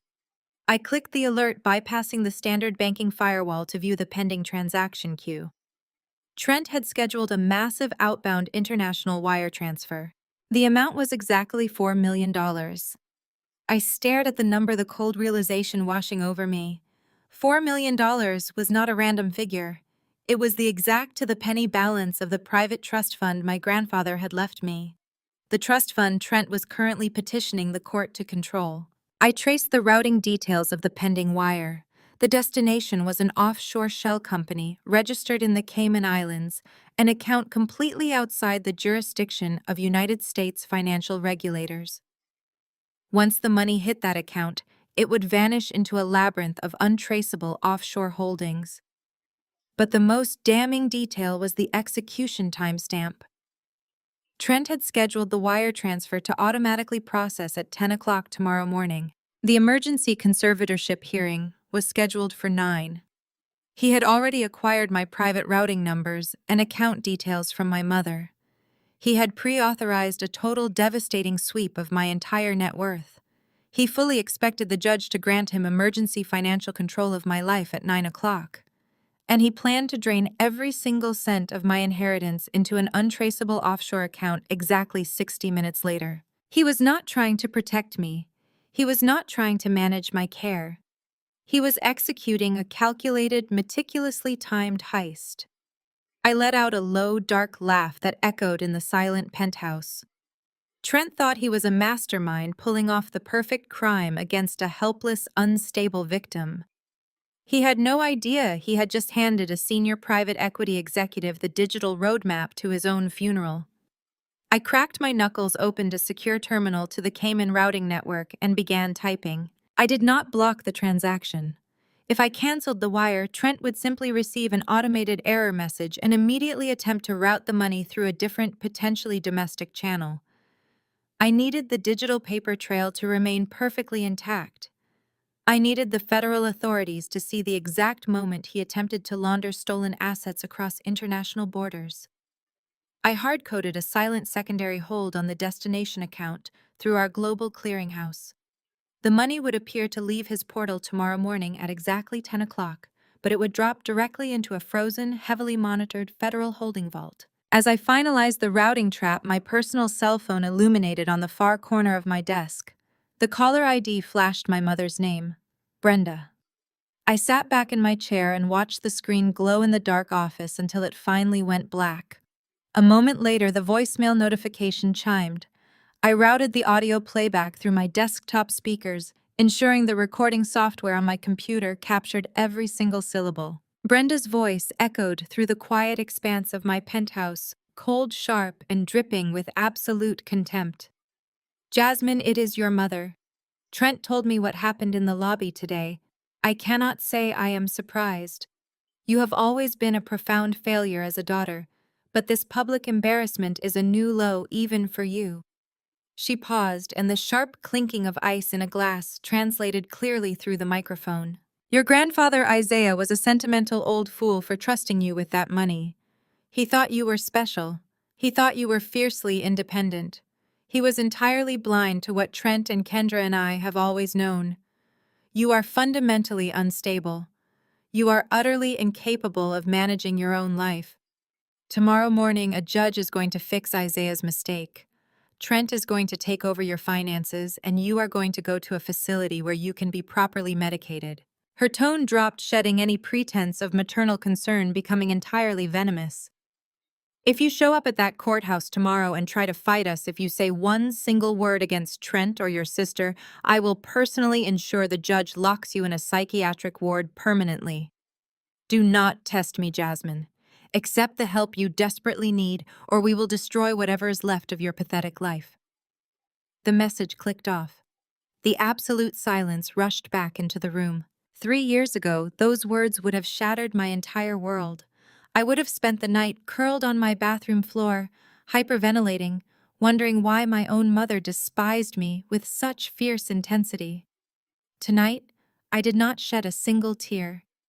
My resting heart rate did not even elevate. The emotional manipulation simply bounced off the titanium walls I had built around myself. I reached forward, downloaded the audio file, and dragged it onto a silver encrypted flash drive.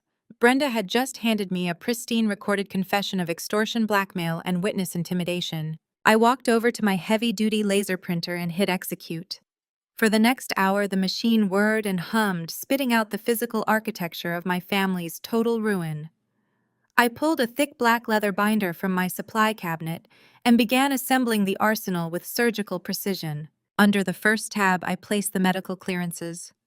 3 immaculate notarized affidavits from the top forensic psychiatrists in the state, explicitly stating my mental acuity and executive functioning were in the top 1% of the population. Under the second tab, I filed the financial takeover. The executed purchase agreements from Apex Holdings proving I was now the sole legal owner of Trent and Kendra's residential mortgage, their luxury car leases, and their underwater commercial properties. Under the third tab went the federal crimes. The forged environmental soil reports perfectly cross-referenced with the official EPA database, complete with Kendra's verified signature as a co-guarantor on the fraudulent loans. She was legally bound to the deception. Under the fourth tab, I placed the offshore heist. The captured routing data showing Trent's scheduled $4 million wire transfer to the Cayman Islands Shell Company. Finally, in a clear plastic sleeve at the very front of the binder, I placed the silver flash drive containing Brenda's extortionate voicemail. I closed the heavy binder. It landed on my mahogany desk with a deeply satisfying thud. It was a masterpiece of legal and financial destruction. I checked my watch. It was just past 3 in the morning. I picked up my phone and scrolled through my encrypted contacts until I found the number for Special Agent Marcus Vance. He was a senior investigator in the FBI's Financial Crimes Division, a man I had consulted with extensively when Vanguard Capital helped the government untangle a massive corporate embezzlement ring 2 years ago. I bypassed his office number and dialed his direct secured cell. He answered on the second ring, his voice gruff and alert. Jasmine, it is 3 in the morning. Is Vanguard Capital under a cyber attack?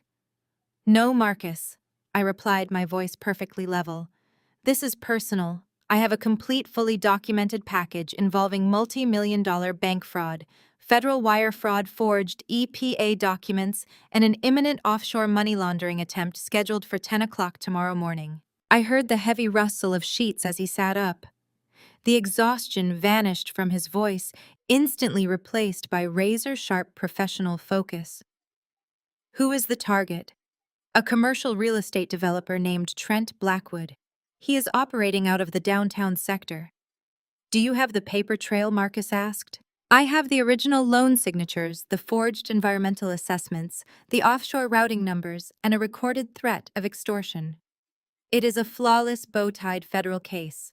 I paused, looking out at the dark city skyline. But I need you to do me a favor. I need you to make the arrest in person. Where? Probate Court, Division 4. Judge Harrison's courtroom. 9:30 tomorrow morning. I will be sitting in the front row. Marcus let out a low whistle. You are dropping a federal raid in the middle of a civil probate hearing. What the hell is going on, Jasmine? Trent Blackwood is my brother-in-law, I said coldly. He and my family are currently attempting to place me under a fraudulent psychiatric conservatorship so they can drain my grandfather's trust fund to cover his toxic debt. They think they are walking into an unopposed hearing to legally seize my assets.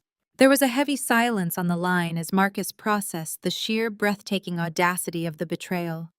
9:30, he finally confirmed. Division 4. I will have 2 tactical agents and a federal warrant waiting in the hallway.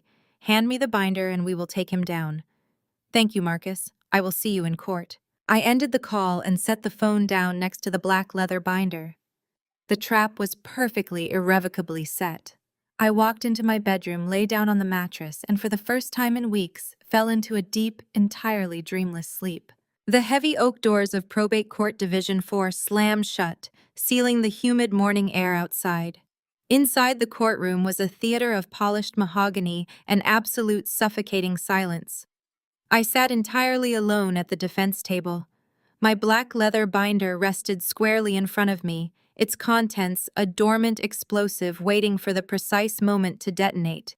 Across the center aisle, the plaintiff's table was a crowded spectacle of manufactured anxiety. Trent and Kendra sat flanked by 2 highly expensive, aggressive-looking attorneys. They had arrived with a literal rolling cart of fabricated documents, ready to steamroll a helpless woman into legal submission. Trent looked smug, adjusting his custom silk tie.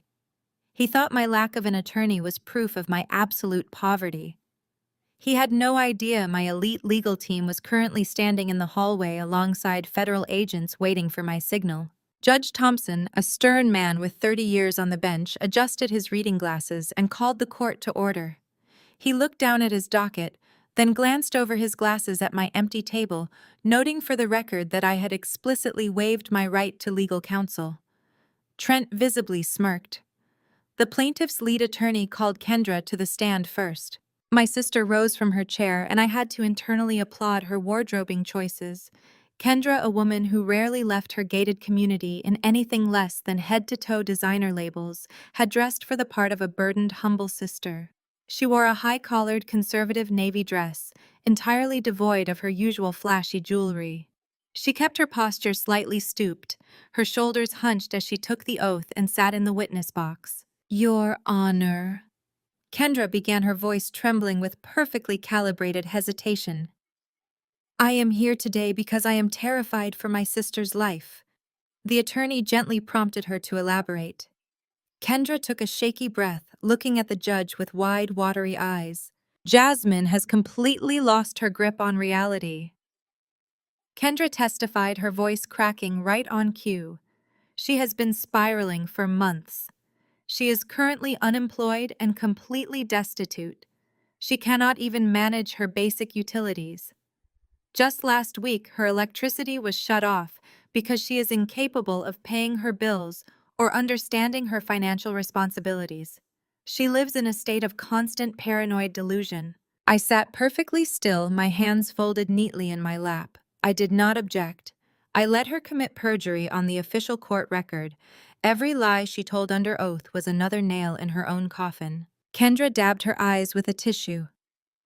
When we tried to intervene, when we tried to offer her financial help and psychiatric support, she became entirely unhinged. She started making up wild, impossible delusions about my husband's business. She claims we are trying to steal from her, which is absurd. Your Honor, my grandfather Isaiah left a substantial trust fund in her name. If Jasmine is allowed to maintain control of those assets in her current psychotic state, she will be an immediate target for scammers and fraudsters. She will lose everything. We just want to protect her. We want to get her the intensive locked-down psychiatric care she desperately needs. Judge Thompson nodded gravely, taking meticulous notes. The performance was flawless. The attorney thanked Kendra and called Trent to the stand. Trent practically marched to the witness box. He exuded masculine authority and corporate success. He wore a bespoke charcoal suit, his posture rigid and commanding. He was the perfect counterpoint to Kendra's emotional fragility. He was playing the sturdy, reliable patriarch stepping in to save a broken family. Mr. Blackwood, the attorney asked, could you explain to the court why you are uniquely qualified to manage Miss Wilson's estate? Trent offered the judge a respectful, solemn nod. He handed a thick, glossy portfolio to the bailiff, who passed it up to the bench. Your Honor, I am a senior commercial real estate developer, Trent stated, his voice booming across the courtroom. I manage a 9-figure portfolio of commercial and residential properties across the state. I have spent the last 15 years building a flawless record of wealth management and asset protection.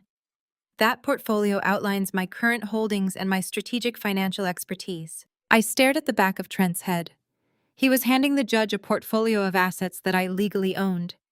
He was boasting about a commercial empire that I had purchased for pennies on the dollar less than 24 hours ago. The sheer, blinding arrogance of his perjury was almost beautiful to witness. He was digging his grave with a golden shovel. My grandfather-in-law, Isaiah, worked his entire life to build the trust fund that Jasmine currently holds. Trent continued, placing a hand over his heart. It breaks my heart to see his legacy at risk. Jasmine is completely incompetent. The lobby security footage submitted into evidence clearly shows her aggressive, unhinged behavior in a public setting. She is a danger to herself and a liability to our family name. Trent leaned forward, resting his hands on the rail of the witness box. He looked directly at Judge Thompson, adopting the tone of a benevolent savior. I am not asking for this responsibility because I want it, Your Honor. I am asking for it because I am the only one equipped to handle it. If you grant me full conservatorship today, I will immediately secure Isaiah's assets in a protected account. I will ensure Jasmine's bills are paid, and I will facilitate her transfer to a secure long-term mental health facility where she can no longer harm herself or our family. It was the perfect closing argument. Trent stepped down from the stand, shooting me a brief, triumphant glare before taking his seat next to Kendra. He believed he had won. He believed the execution date on his offshore wire transfer was perfectly secure. He was mentally spending my $4 million while sitting 10 feet away from me. Judge Thompson closed Trent's glossy portfolio and set it aside. He looked down at the massive stack of plaintiff exhibits, the fake utility shut-off notices, the sworn affidavits from the church ladies, and the flash drive containing the lobby footage. In the gallery directly behind them, Brenda pressed a handkerchief to her face. She let out a loud, theatrical sob, crying for the courtroom and nodding along to the absolute lies her golden children had just spun. She was playing the heartbroken mother, flawlessly convinced that the trap had finally snapped shut on my life. Judge Thompson let out a heavy, weary sigh. He folded his hands together and turned his attention to me. His expression was stern, carrying the gravity of a man preparing to strip a woman of her basic human rights. "Ms. Wilson," Judge Thompson said, his voice echoing off the polished mahogany walls, "you have chosen to represent yourself in this highly severe matter. Do you have any evidence to present before I rule on your mental competency?" The courtroom remained suspended in a thick, suffocating silence. Every eye in the gallery was locked on my back, waiting for me to crumble under the sheer weight of my family's fabricated reality.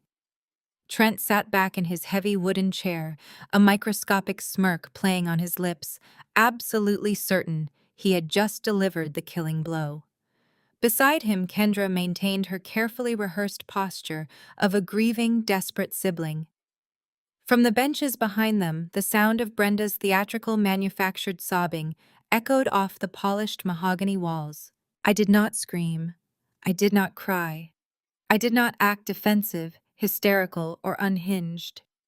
I stood up slowly, the legs of my chair scraping lightly against the floorboards. I smoothed the lapels of my custom-tailored charcoal gray suit. I picked up the heavy black leather binder from the defense table. "Yes, Your Honor," I replied, my voice perfectly level, carrying clearly across the room. "I have a substantial amount of evidence to present to the court today." I stepped out from behind the defense table and walked deliberately toward the bench. I did not glance at Trent, Kendra, or their high-priced legal team. I kept my gaze locked entirely on Judge Thompson. I reached the bailiff and opened my binder, extracting 3 thick, heavily watermarked envelopes sealed with clinical wax. I handed them over, watching as the bailiff passed them up to the judge.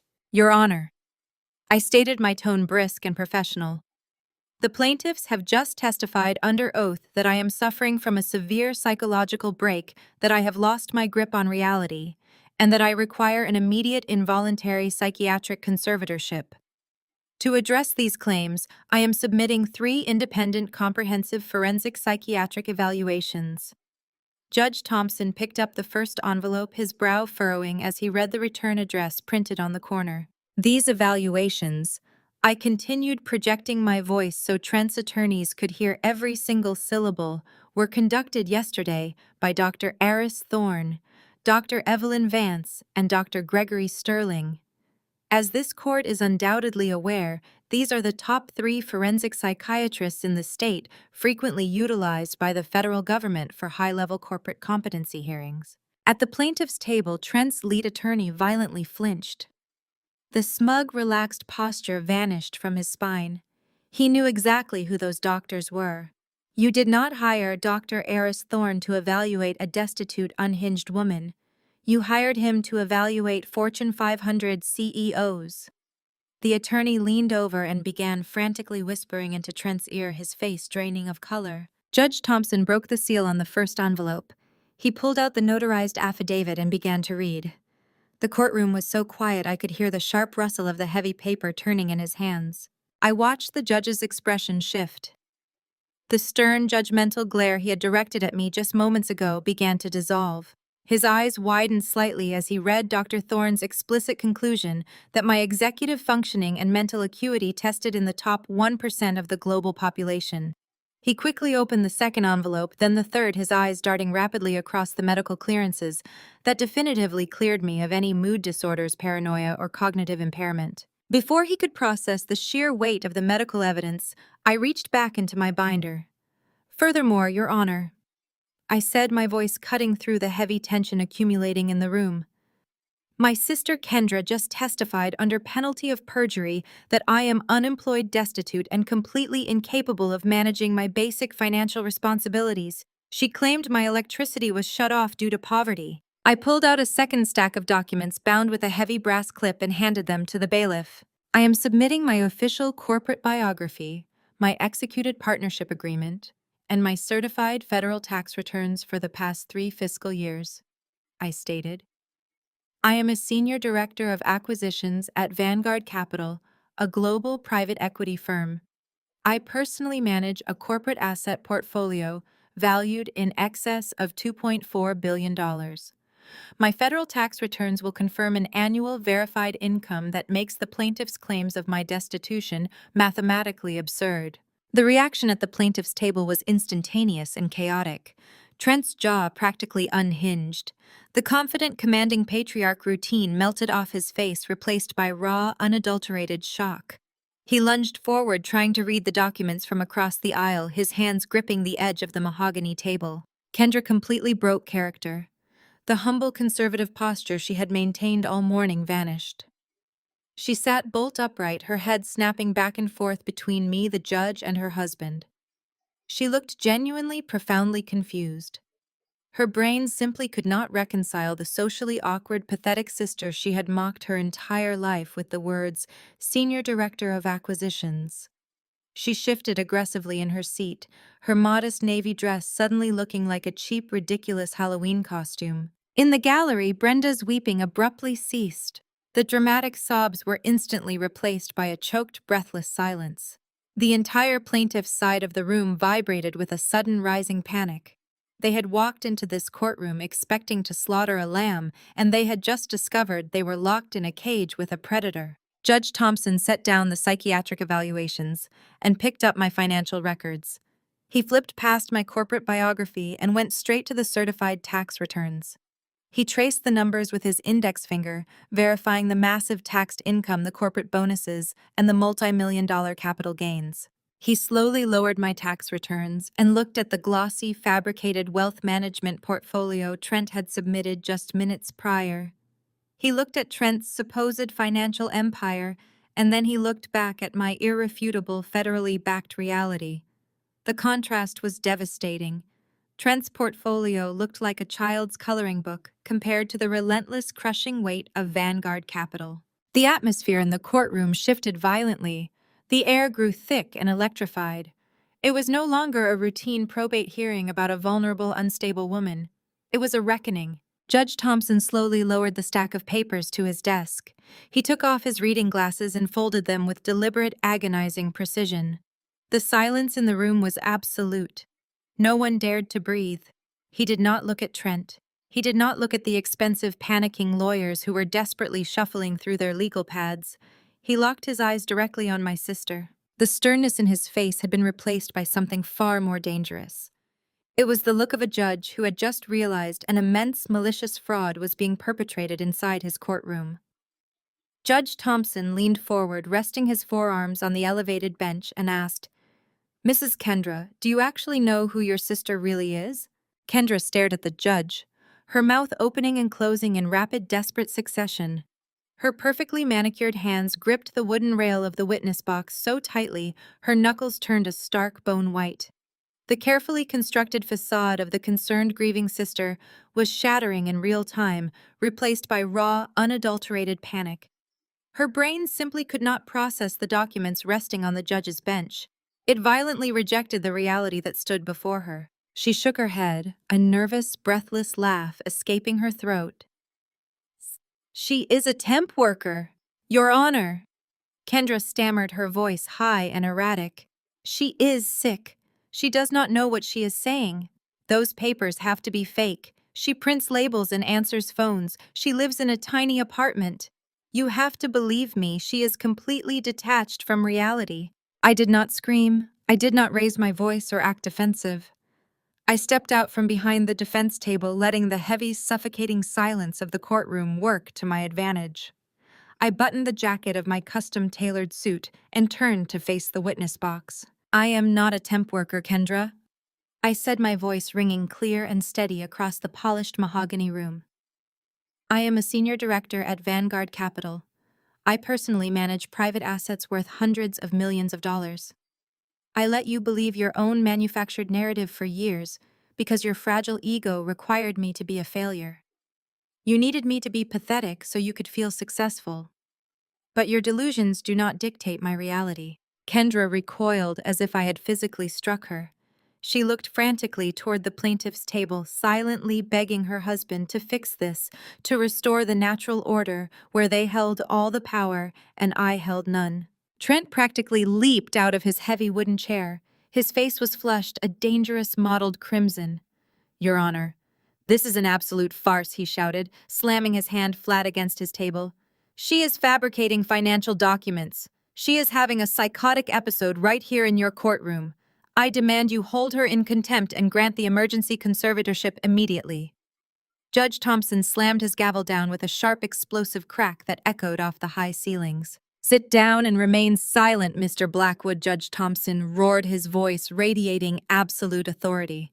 "I am holding certified federal tax returns, verified corporate partnership agreements, and notarized psychiatric clearances from the three most respected forensic experts in this state. The only farce in this courtroom is the fraudulent petition you brought before my bench." Trent sank back into his chair, the color rapidly draining from his face. His expensive, aggressive attorneys were no longer whispering strategy.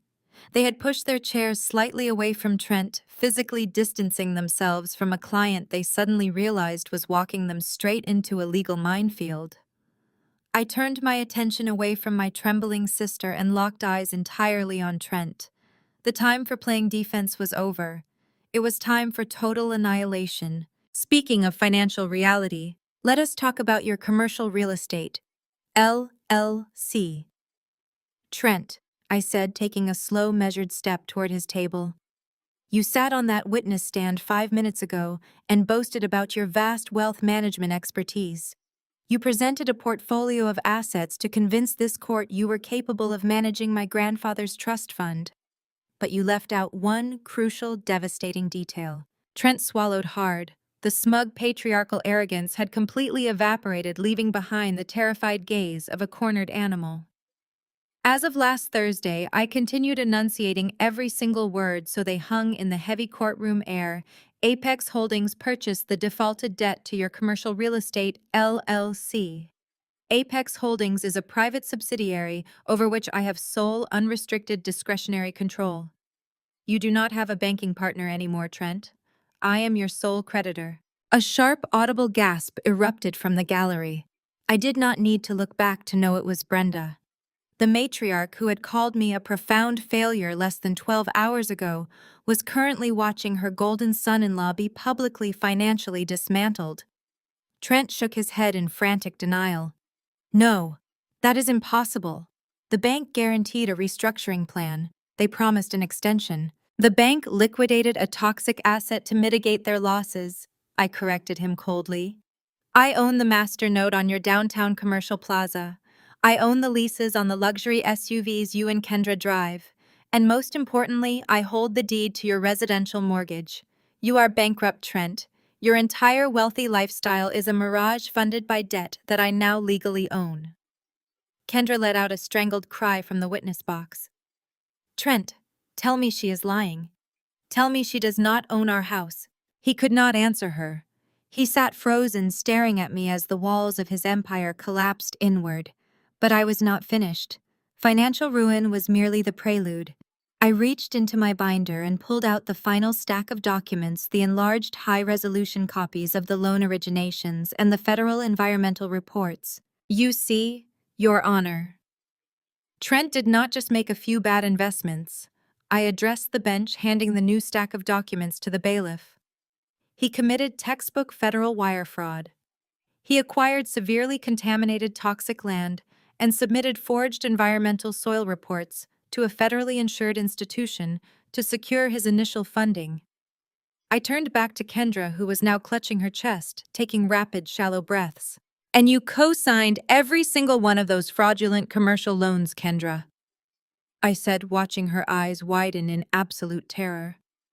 I pulled the unredacted signature pages. "You are listed as an equal co-guarantor. You explicitly signed documents verifying that the forged EPA reports were legitimate. You are legally, financially, and criminally tied to his multi-million-dollar fraud." I did not know what I was signing. Kendra shrieked, tears streaming down her face, completely abandoning any loyalty to her husband. "He just put papers in front of me and told me to sign them. I did not read them. I do not know anything about the business." "Ignorance is not a recognized defense for federal bank fraud," I replied softly. Trent finally broke. The paralyzing shock gave way to an explosive, desperate panic. He pushed his chair back violently, the heavy wood scraping loudly against the floor. He looked at his watch, his eyes darting frantically toward the courtroom exit. It was 9:45.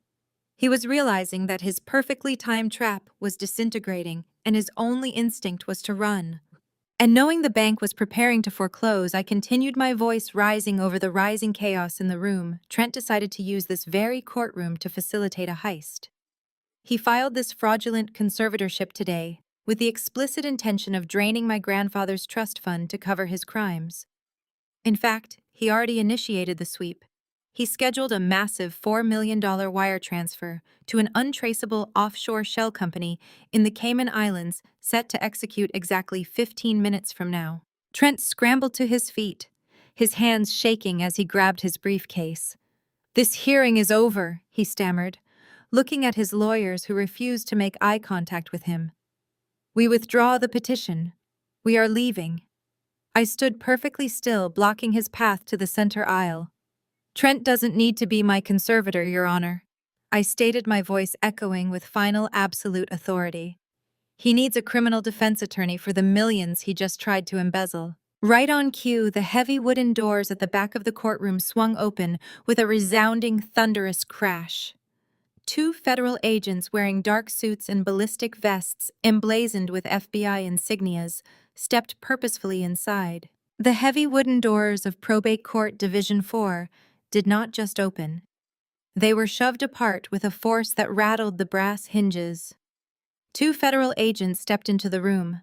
They wore dark suits, their expressions carved from stone, radiating an authority that made the entire courtroom hold its breath. Absolute, unfiltered chaos erupted the moment their leather shoes hit the center aisle. Trent's highly paid, aggressive legal team recognized the exact nature of the threat.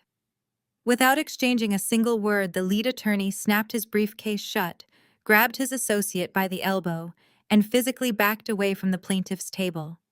They were severing attorney-client privilege in real time, abandoning Trent to the slaughter he had orchestrated. Judge Thompson did not wait for the dust to settle. He snatched his wooden gavel and slammed it down against the sounding block with a violence that made Kendra flinch. The sharp, explosive cracks rang out like gunfire. "Order, order in my courtroom right this instant," Judge Thompson bellowed, his face flushed with righteous fury. He pointed the handle of his gavel directly at Trent. "This conservatorship petition is thrown out with extreme prejudice. Furthermore, I am ordering the court clerk to immediately forward the unedited transcripts of today's proceedings to the district attorney's office. You and your wife just sat in my witness box and committed blatant, premeditated perjury. You attempted to use the authority of this bench to facilitate a multi-million-dollar corporate theft. I will see to it personally that you are prosecuted to the absolute fullest extent of the law."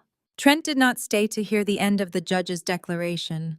The moment the word theft left the judge's mouth, Trent abandoned all pretense of being a powerful, commanding patriarch. He scrambled out of his chair, knocking it backward onto the floor, and spun toward the center aisle. He was trying to quietly slip past the wooden railing and make a break for the back exit. He did not make it 3 steps. The two federal agents moved with terrifying speed.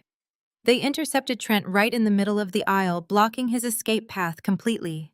Trent slammed into the lead agent's chest and bounced back, his eyes wide with animal panic. "Trenton Blackwood," the lead agent announced, his voice carrying the cold mechanical weight of federal law. "You are under arrest. You are being charged with 3 counts of federal wire fraud, bank fraud, and the attempted embezzlement of protected trust assets." Before Trent could even open his mouth to protest, the second agent grabbed his arm, spun him around, and slammed him face first against the polished mahogany railing of the gallery. The harsh, metallic, ratcheting sound of steel handcuffs echoing through the silent courtroom was the sweetest music I had ever heard. Trent blubbered, his bespoke charcoal suit wrinkling as he was completely immobilized. He screamed for his lawyers, demanding they intervene, but the defense table was empty.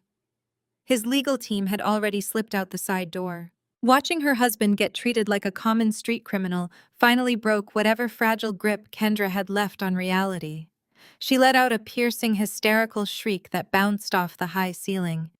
She scrambled out of the witness box, her modest navy dress twisting awkwardly around her legs. She knew her signature was on every single one of those fraudulent commercial loan documents. She was going to federal prison right alongside him. Kendra rushed to the gallery railing, her hands shaking violently as she reached out to the benches behind her. "Mom," Kendra screamed, her voice cracking with sheer terror. "Mom, you have to do something. Call Uncle Robert. Call the bank. They cannot take him." Brenda stood up from her seat in the front row of the gallery. She looked at Trent, currently being read his Miranda rights, while pressed against the wood, and then she looked at Kendra, who was weeping uncontrollably. Brenda was a survivor, a woman who had spent her entire life manipulating narratives to ensure she always came out on top. She took one look at the sinking ship of her golden children and immediately pivoted her strategy. Brenda placed a trembling hand over her heart, her face twisting into a mask of profound, devastated shock. She stepped past her hysterical daughter and looked directly at Judge Thompson, tears pooling in her eyes. "Your Honor, please!" Brenda cried out, her voice quivering with perfectly manufactured anguish. "We had absolutely no idea. I swear to you on my life we did not know. My poor daughter and I were completely deceived by this monster." She pointed an accusing finger at Trent. "He lied to us. He told us Jasmine was sick and needed our help. We only wanted what was best for her. We are just a heartbroken family trying to survive a terrible tragedy. Please, you must understand, we are victims here too." It was a masterful performance. If I did not know the absolute rot residing inside her soul, I might have actually believed her. Behind her, the row of wealthy, influential church aunties she had invited to witness my downfall were nodding in sympathetic agreement. They were ready to comfort the poor, deceived matriarch. I picked up my phone from the defense table. I tapped the screen 3 times, navigating to my saved audio files, and synced the device to the court's Bluetooth evidence presentation speaker sitting right in front of me. "You did not know, Mother?" I asked, my voice slicing through her pathetic theatrical sobbing. Brenda froze. Her tear-filled eyes darted to me, a sudden flash of genuine fear crossing her face. "That is a fascinating defense." I continued, pacing slowly toward the center aisle where she stood. "Because it contradicts the rather detailed voicemail you left me last night. You see, Your Honor, my mother called me yesterday evening to deliver one final threat before this hearing. She thought she hung up the phone before turning to speak to Trent. She was incorrect." I pressed play. A sharp burst of static crackled through the courtroom speakers, followed instantly by Brenda's vicious, unfiltered voice. The acoustics of the high-ceilinged room amplified her words, ensuring every single person present heard the venom dripping from her tongue. "I do not care if she ends up in a padded room." "Trent," Brenda's recorded voice snarled through the speakers, entirely stripped of its usual pious sweetness. "Just get the trust fund transferred before the bank locks us out of the house. That ungrateful little witch owes us this. Make sure the doctors say she is completely incompetent so she can never touch a dime of that money again. I want her locked away by noon." I pressed pause. The recording stopped, leaving a silence so absolute it felt like the air had been sucked out of the room. Brenda's mouth hung open. She stared at the speaker, completely paralyzed. The flawless suffering mother routine evaporated in a millisecond, leaving behind the ugly, greedy truth she had hidden for decades. I looked past her, directing my gaze to the second row of the gallery. The influential church aunties, the women Brenda relied on for her social status and community power, were staring at her in unadulterated horror.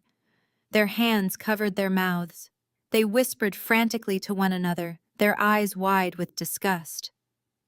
Brenda's pristine, carefully curated reputation was instantly, irreversibly annihilated. She was no longer the tragic matriarch holding a broken family together. She was a vulture exposed under the harsh fluorescent lights of the courtroom, caught orchestrating the destruction of her own flesh and blood. 3 weeks later, the physical manifestation of Trent's hubris arrived in the quiet, manicured cul-de-sac of Kendra's gated community in the form of a heavy-duty flatbed tow truck. I sat in the back of my chauffeured town car, parked discreetly across the street, watching the dominoes fall exactly as I had arranged them. Kendra stood in her driveway, shivering in a silk bathrobe, her face pale and devoid of makeup. She watched in absolute paralyzed horror as repo men secured heavy chains to the axles of her pristine white Mercedes and Trent's custom Porsche. Because Kendra had eagerly co-signed every single one of Trent's fraudulent commercial loans to maintain her illusion of wealth, she was now jointly and severally liable for the immediate repayment of the defaulted debt. And as the senior director of the private equity firm that now held that debt, I executed my legal right to accelerate the collection process with maximum prejudice. A process server walked straight past her weeping form and hammered a neon foreclosure notice directly into the custom mahogany of her front door. The suburban mansion she had used as a weapon to mock my apartment was no longer hers. Her neighbors, the same women she hosted for lavish gossipy brunches, stood on their perfectly trimmed lawns, pointing and whispering as the tow truck pulled away. Kendra fell to her knees on the concrete, the reality finally crushing her. The temp worker sister she had ridiculed her entire life was now her landlord, her creditor, and her executioner. Kendra's financial ruin was swift, but Brenda's social execution was a masterpiece of agonizing humiliation. For my mother, the church was not a place of worship. It was a courtroom where she served as the supreme judge, dispensing judgment and collecting social currency. But the audio recording I had played during the conservatorship hearing had spread through her congregation like a wildfire. When Brenda confidently strolled into the sanctuary the following Sunday, expecting to take her usual seat in the prominent front row pew, the atmosphere instantly froze. The influential church auntie's women who had previously treated Brenda like royalty did not just ignore her, they physically recoiled. As Brenda sat down, Sister Beatrice, her closest confidant, and the head of the women's ministry stood up, gathered her purse, and moved 3 rows back without making eye contact. Within 2 minutes, the entire front row had cleared out, leaving Brenda sitting entirely alone in a devastating silent quarantine. She tried to smile, tried to wave, but the ladies turned their backs. Stripped of her audience and her power, Brenda fled the sanctuary before the choir even finished their opening hymn. Her social empire was reduced to ash, and her financial safety net was equally decimated.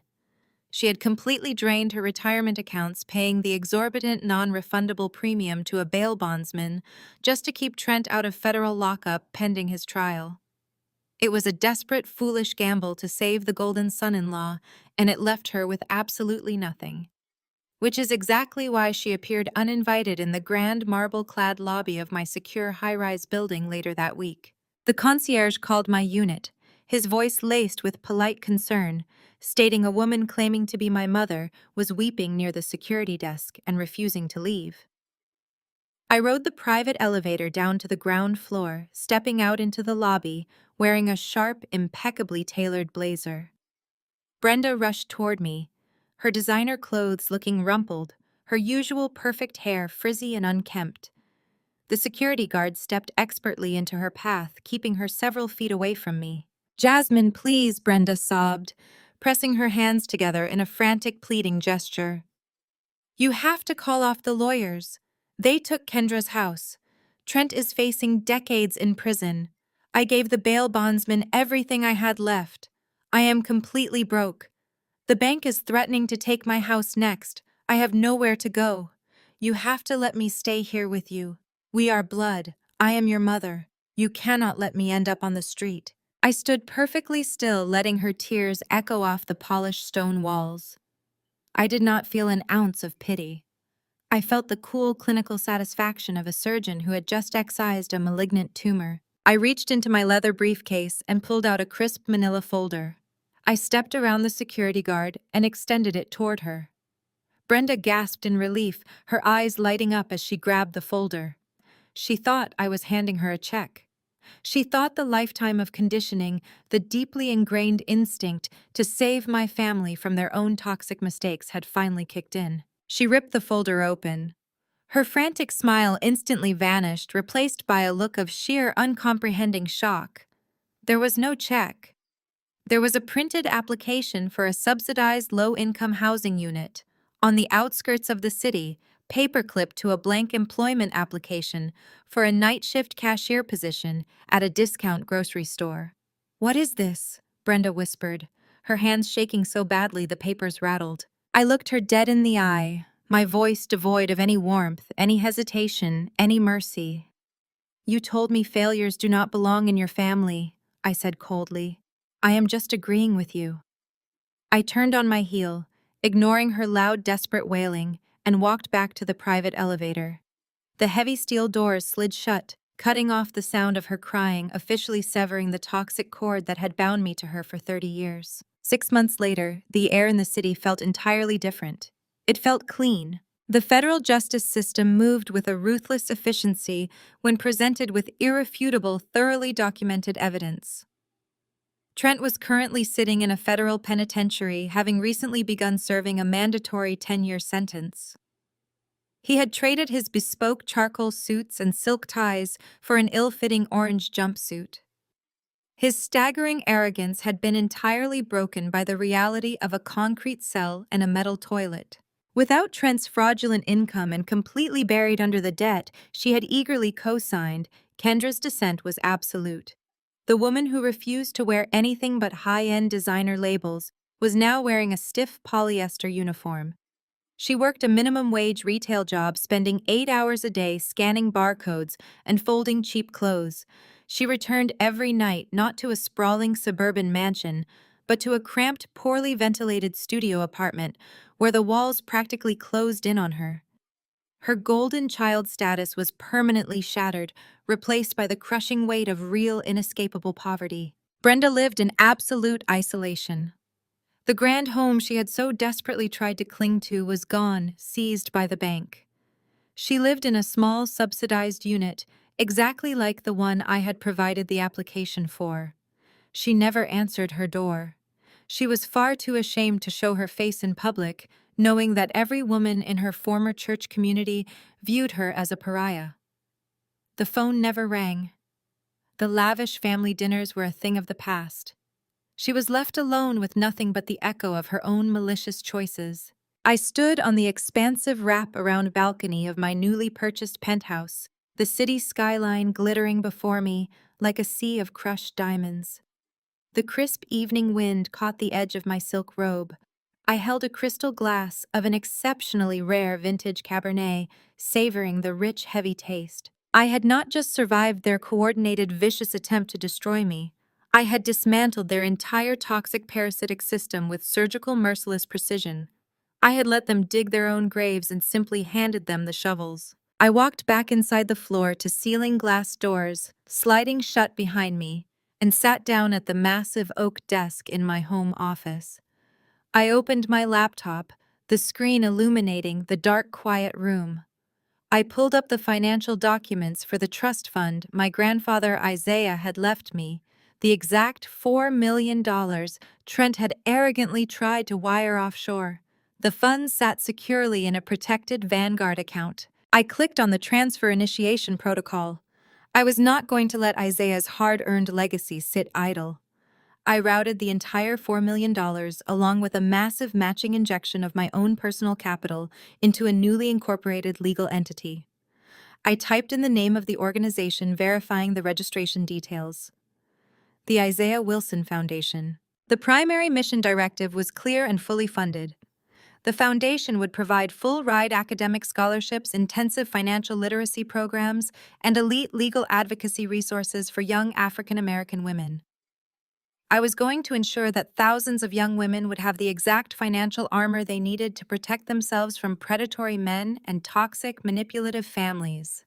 No woman would ever be gaslit, financially abused, or backed into a corner the way I had been. I authorized the transfer. The confirmation screen flashed green, securing the legacy of the only man in my family who had ever truly loved me. I leaned back in my leather chair and took a slow, deeply satisfying sip of my wine. I looked out at the city that I now functionally owned a piece of. They had branded me the scapegoat. They had expected me to absorb their failures, their debts, and their cruelty. They had handed me the role of the victim. I took that role, weaponized it, and won the ultimate, sweetest revenge. The most powerful lesson from Jasmine's journey is that your worth is never defined by a toxic family's inability to see it. When forced into the role of the scapegoat, the greatest revenge isn't just exposing their lies, it is silently building an unbreakable foundation of true independence. Jasmine teaches us that ultimate power lies in walking away from spaces where you are undervalued and redirecting your energy toward a meaningful legacy. You never have to shrink yourself to fit into a broken narrative. Reclaim your story, break the cycle of abuse, and let your undeniable success speak for itself. Share your own experiences of setting hard boundaries with toxic family members in the comments below, and please subscribe for more empowering stories about reclaiming your independence.